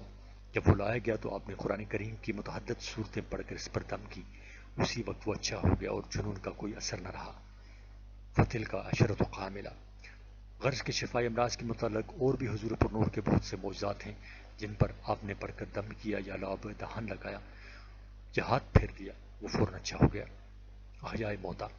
حضرات انبیاء کرام دراصل روحانی طبیب ہیں، دل اور روح کی بیماریوں کے علاج کے لیے مبعوث ہوئے، لیکن بطور خرق عادت کبھی کبھی حق تعالی شانہ انبیاء کرام کے ہاتھ سے ایسے امراض جسمانی کو شفا بخشتا ہے جس سے اطباء عاجز ہو جاتے ہیں، اور گاہ بگاہ اپنی قدرت کاملہ سے انبیاء کے ہاتھ پر مردے بھی زندہ کر دیتا ہے کہ لوگوں پر اس نبی برحق کا برگزیدہ خداوندی ہونا واضح ہو جائے۔ اس قسم کے معجزات زیادہ تر عیسیٰ علیہ السلام کو عطا ہوئے۔ حق جل شانہ نے سیدنا محمد رسول اللہ صلی اللہ علیہ وسلم کو باوجود یہ کہ گناہوں اور قسم قسم کے معجزات عطا فرمائے، مگر شفائی امراض اور احیاء موتیٰ کی قسم سے بھی آپ کو حفظ وافر عطا فرمایا اور بتوں کی ایک جماعت آپ کے ہاتھ پر زندہ فرمائی۔ اس نے یوسف تم عیسیٰ ید بیزاداری آنچ خوباں ہمہ دارن تو تنہا داری۔ امام قرطبی رحمۃ اللہ علیہ اپنی کتاب تذکرہ میں فرماتے ہیں حق تعالیٰ نے نبی کریم صلی اللہ علیہ وسلم کے دست مبارک پر مردوں کی ایک جماعت کو زندہ فرمایا، جس کا قاضی عیاض نے اپنی شفا میں ذکر کیا ہے۔ حضرت انس رضی اللہ تعالیٰ عنہ راوی ہیں کہ ایک اندھی بڑھیا کا ایک جوان بیٹا مر گیا، سب نے اس پر ایک کپڑا ڈال دیا اور اس کو ڈھانک دیا۔ بوڑھی ماں کو بے حد صدمہ ہوا اور چلانے لگی، جی کہا کہ اے پروردگار، تجھے خوب معلوم ہے کہ میں خالص تیرے لیے اسلام لائی اور بتوں کو چھوڑا اور بس شوق و رغبت تیرے رسول کی طرف ہجرت کی۔ اے اللہ، مجھ پر بت پرستوں کو شماتت کا موقع نہ دے اور مجھ پر یہ ناقابل برداشت صدمہ نہ ڈال۔ حضرت انس رضی اللہ تعالیٰ عنہ فرماتے ہیں کہ حضرت صلی اللہ علیہ وسلم اور اصحاب صفہ اس وقت وہاں موجود تھے۔ خدا کی قسم ہم ابھی وہیں موجود تھے کہ یکایک وہ نوجوان زندہ ہو گیا اور میں منہ سے اپنی چادر اتاری اور ہمارے ساتھ کھانا کھایا، اور وہ نوجوان حضرت صلی اللہ علیہ وسلم کی وفات کے بعد تک زندہ رہا اور اس کی بڑھیا ماں اس نوجوان کی زندگی میں وفات پا گئی۔ روائی ابن عدی ابن ابی الدنیا و البہقی و ابو نعیم۔ فائدہ، اس استغاثہ اور آپ کی برکت سے اس کا بیٹا زندہ ہو گیا۔ دلائل بہقی میں ہے کہ حضرت صلی اللہ علیہ وسلم نے ایک شخص کو اسلام کی دعوت دی، اس نے یہ کہا کہ میں جب اسلام قبول کروں گا جب آپ میری بیٹی کو زندہ کر دیں جو قریب میں مر چکی ہے۔ آپ صلی اللہ علیہ وسلم نے فرمایا مجھے اس کی قبر دکھلاؤ۔ وہ شخص آپ کو اس کی قبر پر لے گیا۔ صفحہ نمبر 971۔ آپ نے اس کی قبر پر کھڑے ہو کر اس لڑکی کا نام لے کر اس کو پکارا، وہ لڑکی زندہ ہو گئی اور لبیک و صادق، جی حاضر ہوں کہتی ہوئی قبر سے باہر نکل آئی۔ آپ نے ارشاد فرمایا کیا تو اپنے ماں باپ کے پاس رہنا چاہتی ہے؟ اس نے عرض کیا یا رسول اللہ، خدا تعالیٰ کا قرب ماں باپ سے بہتر ہے اور میں نے آخرت کو دنیا سے بہتر پایا۔ حضرت عائشہ صدیقہ رضی اللہ تعالیٰ عنہ سے مروی ہے کہ نبی کریم صلی اللہ علیہ وسلم حجۃ الوداع میں مقام ہجون میں اترے اور ایک روز میرے پاس رنجیدہ و غمگین اور روتے ہوئے باہر گئے، اور پھر جب واپس آئے تو مسرور تھے اور مسکرا رہے تھے۔ میں نے اس کا سبب دریافت کیا تو آپ نے یہ ارشاد فرمایا کہ میں نے حق تعالیٰ سے درخواست کی کہ میرے والدین کو زندہ کر دے۔ اللہ تعالیٰ نے میرے والدین کو زندہ کر دیا اور وہ مجھ پر ایمان لائے اور پھر وفات پا گئے۔ اس روایت کو سہیلی نے روز الانف میں ذکر کیا اور یہ کہا کہ اس روایت کی سند کے راوی مجہول ہیں، اور حافظ ابن کثیر یہ فرماتے ہیں کہ یہ حدیث اگرچہ بہت ضعیف ہے مگر موضوع نہیں، اور فضائل و مناقب میں ضعیف حدیث کی روایت جائز ہے۔ شیخ جلال الدین سیوطی اور علامہ زرقانی رحمۃ اللہ علیہما فرماتے ہیں کہ احیاء ابوین کی حدیث کے بارے میں حضرات محدثین کے 3 قول ہیں۔ ابن جوزی اور ابن باہیہ کہتے ہیں کہ یہ حدیث موضوع ہے، اور امام قرطبی رحمۃ اللہ علیہ کہتے ہیں کہ یہ حدیث صحیح ہے، اور سہیلی اور ابن کثیر وغیرہ یہ کہتے ہیں کہ یہ حدیث ضعیف ہے مگر موضوع نہیں۔ حضرات اہل علم تفصیل کے لیے زرقانی کی مراجعت کریں، جس میں احیاء ابوین کی حدیث پر مفصل کلام کیا ہے، اور اس زمانے کے کسی علامہ کی درایت حضرات محدثین کی روایت اور روایت کے سامنے قابل التفات نہیں، اور اسی کو شیخ جلال الدین سیوطی نے اختیار کیا کہ یہ حدیث ضعیف ہے، موضوع نہیں۔ صفحہ نمبر 972۔ قطب حدیث میں متعدد ترک سے مروی ہے کہ خیبر میں ایک یہودی عورت نے ایک بھنی ہوئی بکری کا آپ صلی اللہ علیہ وسلم کی خدمت میں بطور ہدیہ پیش کی، جس میں اس نے زہر ملا دیا تھا۔ آپ نے اس میں سے کچھ تناول فرمایا اور صحابہ کرام جو حاضر مجلس تھے انہوں نے بھی اس میں سے کچھ کھایا، مگر آپ نے فوراً ہی صحابہ سے فرمایا کہ اپنا ہاتھ کھینچ لو، اور فرمایا کہ اس بکری نے مجھے خبر دی ہے کہ میں زہر آلود ہوں۔ قاضی عیاض رحمۃ اللہ علیہ فرماتے ہیں کہ حدیث شاطئ مسمومہ مشہور ہے، جس کو ائمہ حدیث نے اپنی صحائح اور سنن میں روایت کیا ہے۔ ائمہ متکلمین کا اس میں اختلاف ہے۔ امام ابو الحسن اشعری اور قاضی ابو بکر باقلانی تو یہ فرماتے ہیں کہ اللہ تعالیٰ نے اسی مردہ بکری میں اپنے قدرت کاملہ سے کلام اور حروف اور اصوات کو پیدا کر دیا، جیسے خدا تعالیٰ نے اپنی قدرت کاملہ سے بارہا شجر اور حجر کو میں کلام اور حروف اور اصوات کو پیدا فرمایا، اسی طرح بکری کا گوشت اپنی ہی حالت اور شکل پر رہا اور اللہ تعالیٰ نے اس میں قوت گویائی پیدا کر دی۔ اور بعض متکلمین یہ فرماتے ہیں کہ تعالیٰ نے اس گوشت میں حیات اور زندگی پیدا فرمائی اور حیات کے بعد اس گوشت نے کلام کیا، اور یہی امام ابو الحسن اشعری سے منقول ہے۔ حضرت صلی اللہ علیہ وسلم مسجد نبوی میں کھجور کے ایک ستون سے سہارا لگا کر خطبہ دیا کرتے تھے۔ اس کے بعد جب منبر تیار ہوا تو آپ نے منبر پر خطبہ دینا شروع کر دیا، تو یکبارگی صدمہ مفارقت میں وہ ستون چلا کر رونے لگا۔ آپ ممبر سے اترے اور اس کو اپنے بدن سے چمٹایا۔ سو وہ ہچکیاں لینے لگا۔ آپ نے فرمایا کہ یہ ستون ہمیشہ ذکر یعنی خطبہ سنا کرتا تھا، اب جو نہ سنا تو رونے لگا۔ قاضی ایاز اور دیگر حضرات محدثین فرماتے ہیں کہ یہ ستون کی حدیث متواتر ہے، صحابہ کرام کی کثیر جماعت سے مروی ہے۔ امام شافعی رحمۃ اللہ علیہ فرماتے ہیں کہنین جزا یعنی گریہ ستون کا معجزہ حضرت عیسیٰ کی احیاء موتا کے معجزہ سے زیادہ بلند ہے، اسی لیے کہ میت اگر زندہ ہو جائے تو اپنی حالت سابقہ یعنی گزشتہ حیات کی طرف لوٹ آیا، بخلاف لکڑی کے کہ وہ تو جماد محض ہے، اس میں پہلے سے حیات کا کہیں نام و نشان نہ تھا۔ اس کا مفارقت نبوی کے صدمہ و علم سے رونا غایت درجہ عجیب ہے۔ امام بہقی نے امام شافعی سے اسی طرح نقل فرمایا، اور الحاظہ درختوں اور پہاڑوں میں سے السلام علیکہ یا رسول اللہ کی آوازیں آنا، اور آپ کی اشارہ سے بتوں کا گر جانا، اور آپ کی مجلس میں کھانوں سے تسبیح کی آواز سنائی دینا، یہ معجزات بھی احیاء موتا کے معجزات سے کم نہیں۔ اور الحاظہ درختوں کا آپ کے بلانے سے آ جانا اور آپ کے اشارہ سے اپنی جگہ واپس چلے جانا، یہ بھی احیاء موتا کے معجزات سے کم نہیں۔ غرض یہ کہ احیاء موتا کے متعلق متعدد احادیث سے متعدد واقعات مختلف سندوں کے ساتھ ملتے ہیں۔ فرداً اگرچہ وہ روایتیں پایہ صحت کو نہیں پہنچتی، لیکن قدر مشترک کے طور پر اتنا ضرور معلوم ہوتا ہے کہ احیاء موتا حضرت صلی اللہ علیہ وسلم سے ضرور ثابت ہے، لہذا اس کو بالکل بے اصل اور موضوع قرار دینا صحیح نہیں۔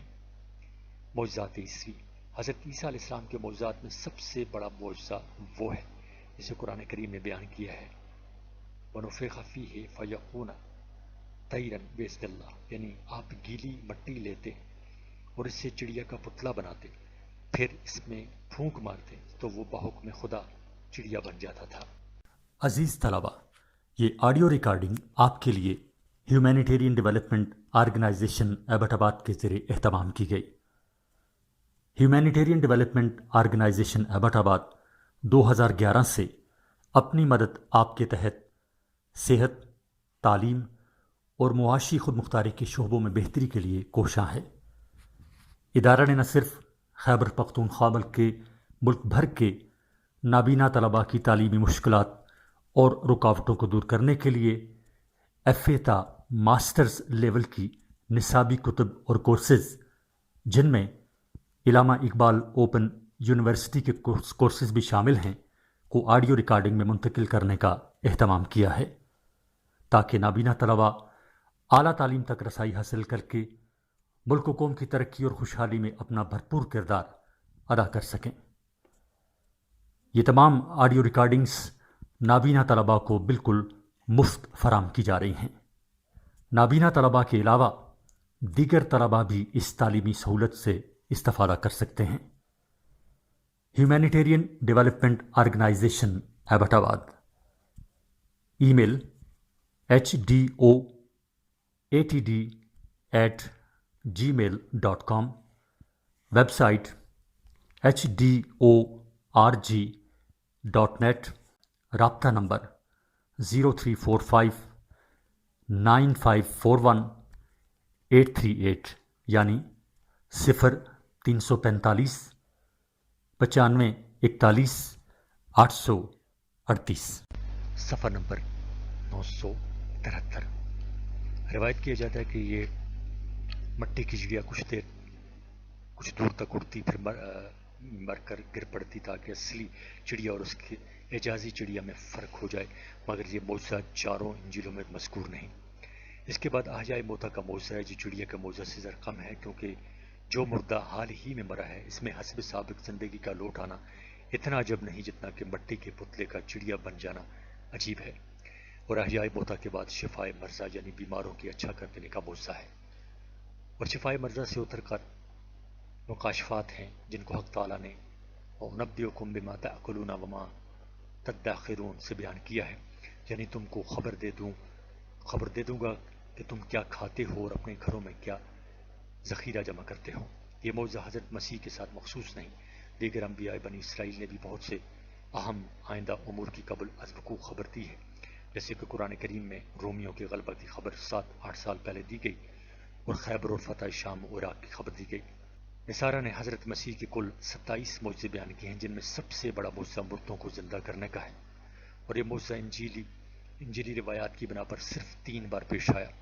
پہلا مردہ شہر نائن کا رہنے والا تھا جس کا جنازہ اٹھ چکا تھا اور اس کی ماں رو رہی تھی۔ حضرت مسیح نے اس کے جنازہ کو روک کر کہا، اے نوجوان اٹھ جا۔ مردہ اٹھ بیٹھا اور بولنے لگا، اور انہوں نے اس کو اس کی ماں کو سونپ دیا۔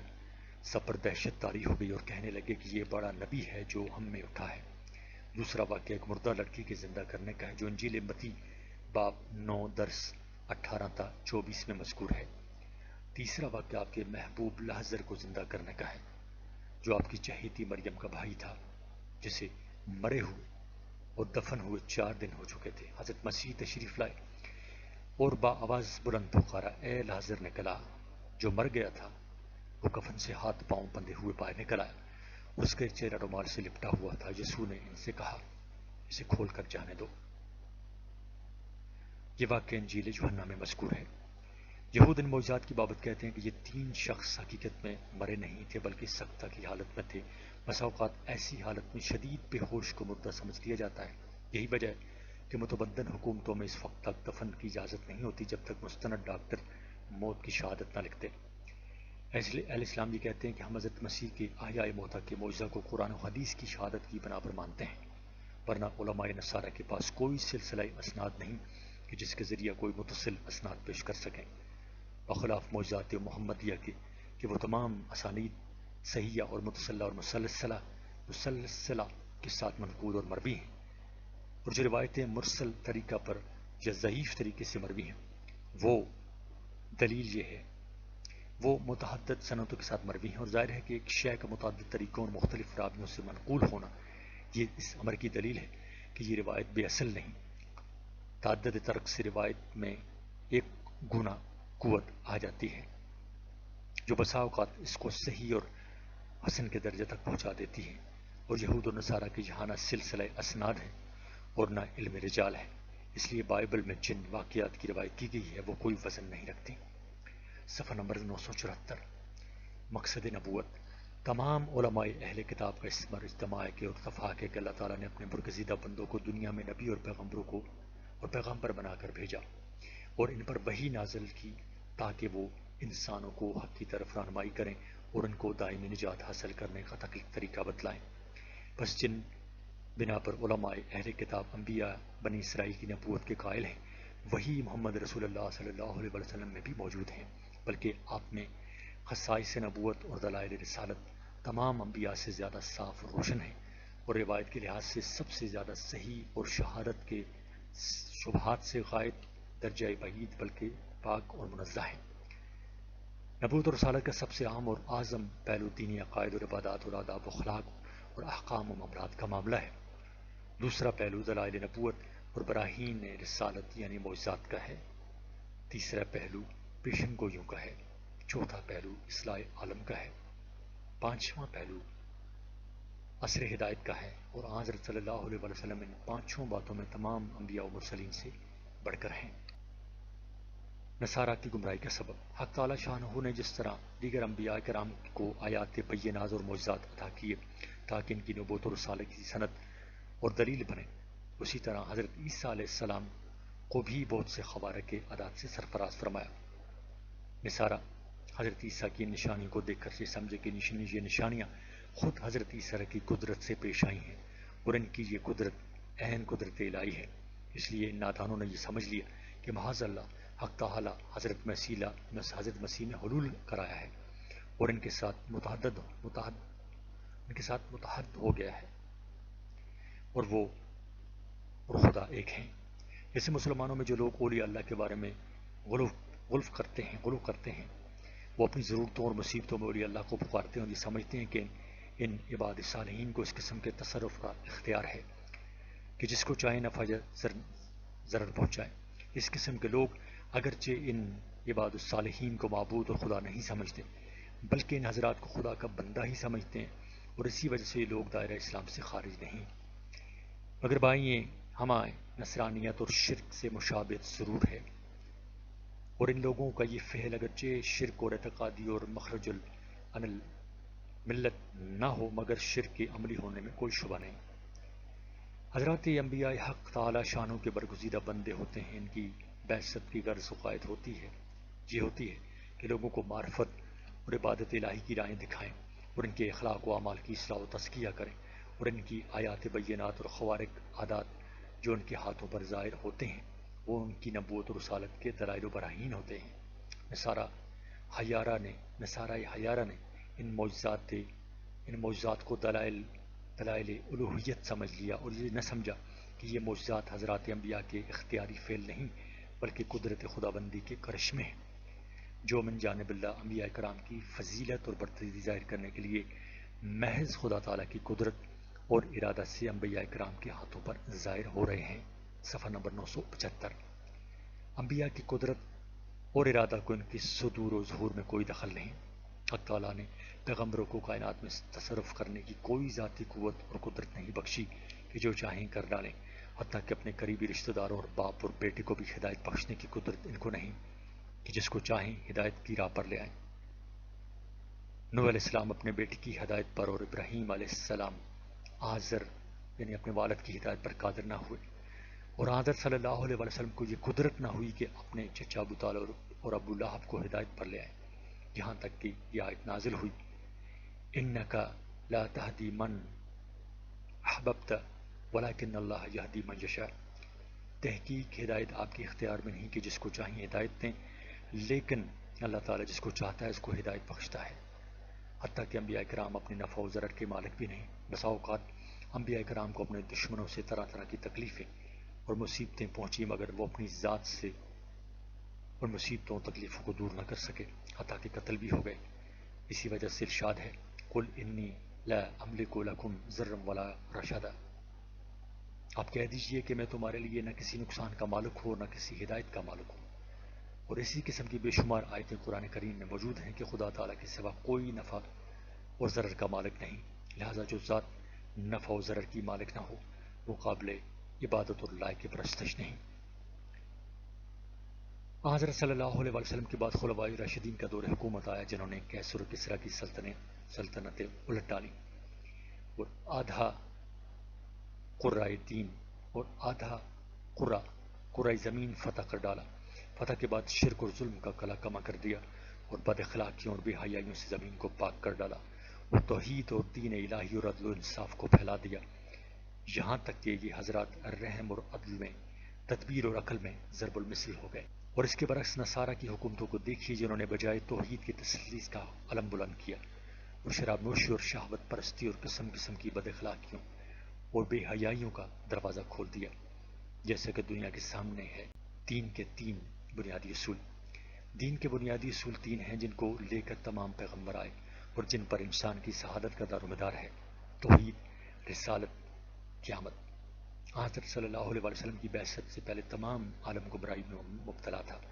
قرآن کریم آپ پر نازل ہوا اور من جانب اللہ ہدایت و اصلاحات کو لے کر اترا، اصول اور فروع کی تمام گمراہیوں کی اصلاح کی، اور سب سے پہلے 3 بنیادی اصولوں میں جو گمراہیاں پھیل گئی تھیں ان کی اصلاح کی۔ پہلے اصل توحید۔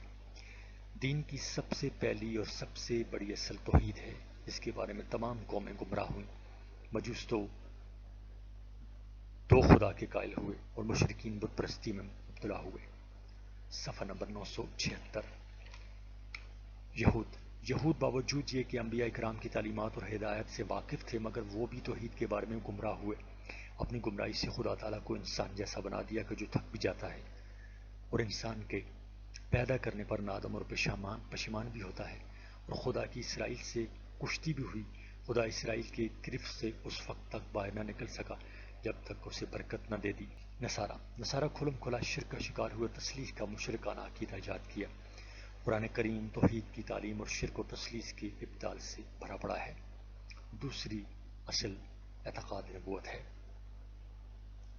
مشرکین تو نبوت کے سرے سے منکر تھے اور بشریت کو نبوت کے منافی سمجھتے تھے، اور یہود اگرچہ نبوت کے قائل تھے مگر باوجود اس کے انبیاء کرام کو خدا کے مقابلے میں جھوٹ اور دھوکہ اور فریب سے بھی آلودہ بتلاتے تھے اور پیغمبروں سے کبیرہ گناہ کے صدور کے بھی قائل تھے۔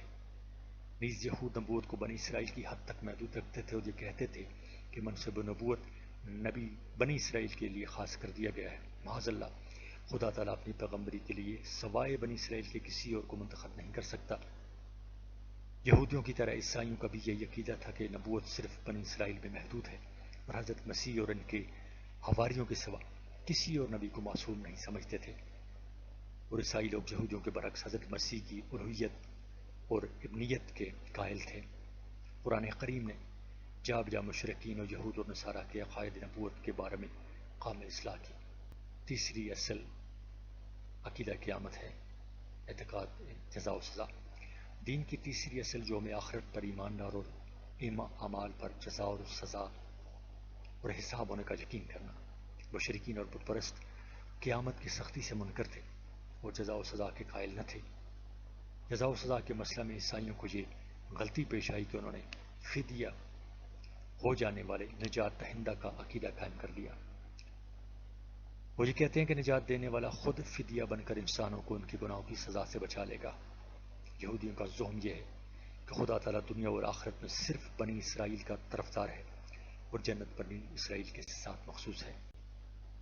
اسلام کی تعلیم جزا و سزا کے بارے میں اسلام یہ کہتا ہے کہ نجات ایمان اور عمل صالح پر موقوف ہے۔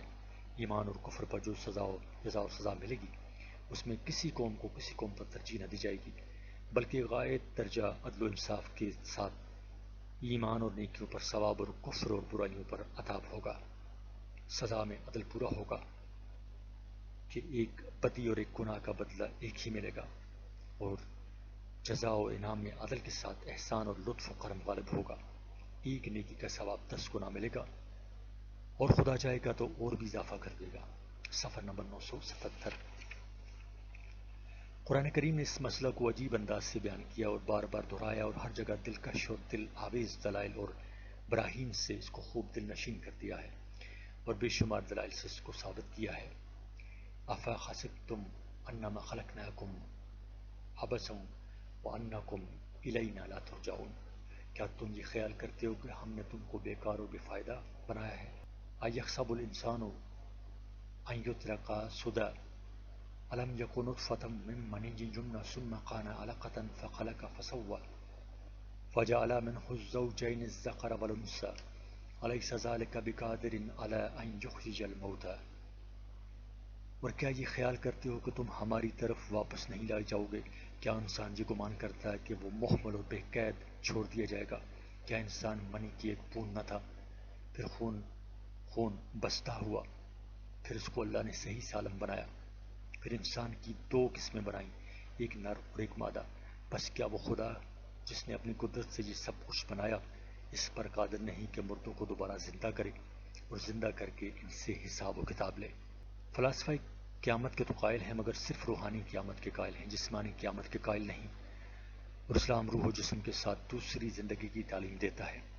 فلسفی نظریہ رکھنے والے صرف روحانی قیامت اور روحانی حشر پر اس لیے زور دیتے ہیں کہ جسمانی لذتوں کو حقیر بتاتے ہیں، اور یہ کہتے ہیں کہ یہ محض حیوانیت ہے، حالانکہ خود جسمانی لذتوں پر فریفتہ ہیں، اور یہ نہیں سمجھتے کہ انسان جسم اور روح دونوں سے مرکب ہے، اور یہ مجموع مرکب احکام خدا بندی کا مکلف ہے، لہذا جزا و سزا روح و جسم دونوں ہی پر ہونی چاہیے۔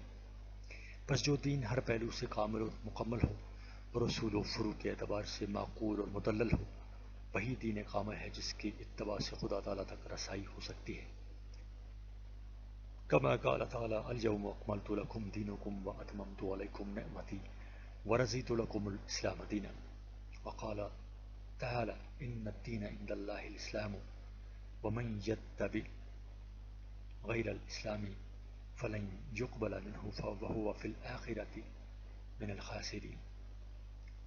خصائص نبوی صلی اللہ علیہ وسلم۔ خصائص نبوی سے وہ فضائل و کمالات مراد ہیں جو حق جل شانہ نے خاص حضرت صلی اللہ علیہ وسلم کو عطا فرمائے، اور انبیاء کرام میں سے کسی اور نبی کو اس میں شریک نہیں فرمایا۔ حدیث میں ہے کہ حضرت صلی اللہ علیہ وسلم نے ارشاد فرمایا کہ مجھے چند چیزیں ایسی دی گئی ہیں جو مجھ سے پہلے کسی پیغمبر کو نہیں دی گئیں۔ میری بعثت تمام دنیا کی طرف ہوئی، مجھ سے پہلے انبیاء صرف اپنی اپنی قوم کی طرف مبعوث ہوتے تھے، اور میں تمام دنیا کے لیے مبعوث ہوا ہوں۔ کما قال تعالیٰ قل یا ایھا الناس انی رسول اللہ الیکم جمیعا وما ارسلناک الا کافۃ للناس تبارک الذی نزل الفرقان علی عبدہ لیکون للعالمین نذیرا۔ صفحہ نمبر 978۔ میں خاتم النبیین ہوں، میری ذات پر سلسلہ انبیاء ختم ہوا، میرے بعد کوئی نبی نہیں۔ کما قال تعالی ما کان محمد ابا احد من رجالکم ولکن رسول اللہ وخاتم النبیین۔ وقال تعالی اليوم اکملت لکم دینکم واتممت علیکم نعمتی ورضیت لکم الاسلام دینا۔ مجھ کو جوامع القلم عطا کیے گئے، یعنی ایسے مختصر و جامع کلمات کے الفاظ تھوڑے ہوں اور معنی بے شمار ہوں، جیسا کہ احادیث نبویہ کا مجموعہ اس کا شاہد ہے کہ وہ تمام عقائد، حق و اعمال صحیحہ اور مکارم اخلاق اور دین و دنیا کے تمام احکام اور دستور اور قوانین، آئین اور قواعد اور قوانین کا مجموعہ ہے۔ مجھے رعب اور ہیبت کے ذریعے فتح و نصرت عطا کی گئی، بلا اسباب ظاہری کے ایک مہینہ کی مسافت تک میرے دشمن مجھ سے مرعوب اور خوف زدہ رہتے ہیں۔ یہ تائید غیبی تھی کہ ایک مہینہ کی مسافت تک دشمنوں کے دلوں میں آپ کا رعب ڈال دیا گیا۔ کما قال تعالی سنلقی فی قلوب الذین کفروا الرعب وقال تعالی وقذف فی قلوبہم الرعب۔ تمام روئے زمین میں میرے لیے سجدہ گاہ اور مطہر، تمام روئے زمین میرے لیے سجدہ گاہ اور مطہر بنا دی گئی، یعنی میری امت کو ہر جگہ نماز پڑھنے کی اجازت ہے، خواہ مسجد ہو یا غیر مسجد، اور میرے لیے پاک مٹی سے تیمم کا حکم نازل ہوا کہ مجھے ہر جگہ تیمم کی اجازت ہے، اور میرے لیے مٹی کو پانی کی طرح پاک کرنے والی چیز بنا دیا گیا، اور مال غنیمت میرے لیے حلال کر دیا گیا، اور مجھ سے پہلے کسی پیغمبر کے لیے حلال نہ تھا۔ میرے پیرو تمام انبیاء و مرسلین کے پیرووں سے زیادہ ہوں گے۔ حدیث میں ہے کہ قیامت کے دن تمام امتوں کی صفیں 120 ہوں گی، جن میں سے 80 صفیں میری امت کی ہوں گی۔ مجھے شفاعت کبریٰ کا مرتبہ عطا کیا گیا کہ قیامت کے دن اولین اور آخرین میری طرف رجوع کریں گے، اور میں ان کے لیے بارگاہ خداوندی میں شفاعت کروں گا۔ سب انبیاء و مرسلین سے پہلے میں اپنی امت کو پل صراط سے لے کر گزروں گا، اور سب سے پہلے جنت میں داخل ہوں گا، اور ابو بکر عمر میرے دائیں اور بائیں ہوں گے، اور جنت میں ہر نبی کے لیے حوض ہوگا، اور میرا حوض سب سے زیادہ وسیع اور پررونق ہوگا۔ فتلک عشرۃ کاملہ۔ اس ناچیز نے اپنے ضعف اور ناتوانی کی بنا پر معجزات اور ان خصائص کے بیان میں نہایت اجمال اور اختصار سے کام لیا، اس لیے کہ ان خصائص کے بارے میں احادیث سے معروف و مشہور ہیں اور زبان زد خلائق ہیں۔ اب میں اپنی تعریف سیرت المصطفیٰ کو ختم کرتا ہوں، اور اللہ تعالیٰ سے دعا کرتا ہوں کہ اللہ اس ناچیز کا اور اس کی اولاد کا خاتمہ بالخیر فرمائے، اور حضرت صلی اللہ علیہ وآلہ وسلم کی شفاعت اور آپ کے حوض کوثر پر حاضری اور اس کا پانی پینا نصیب فرمائے۔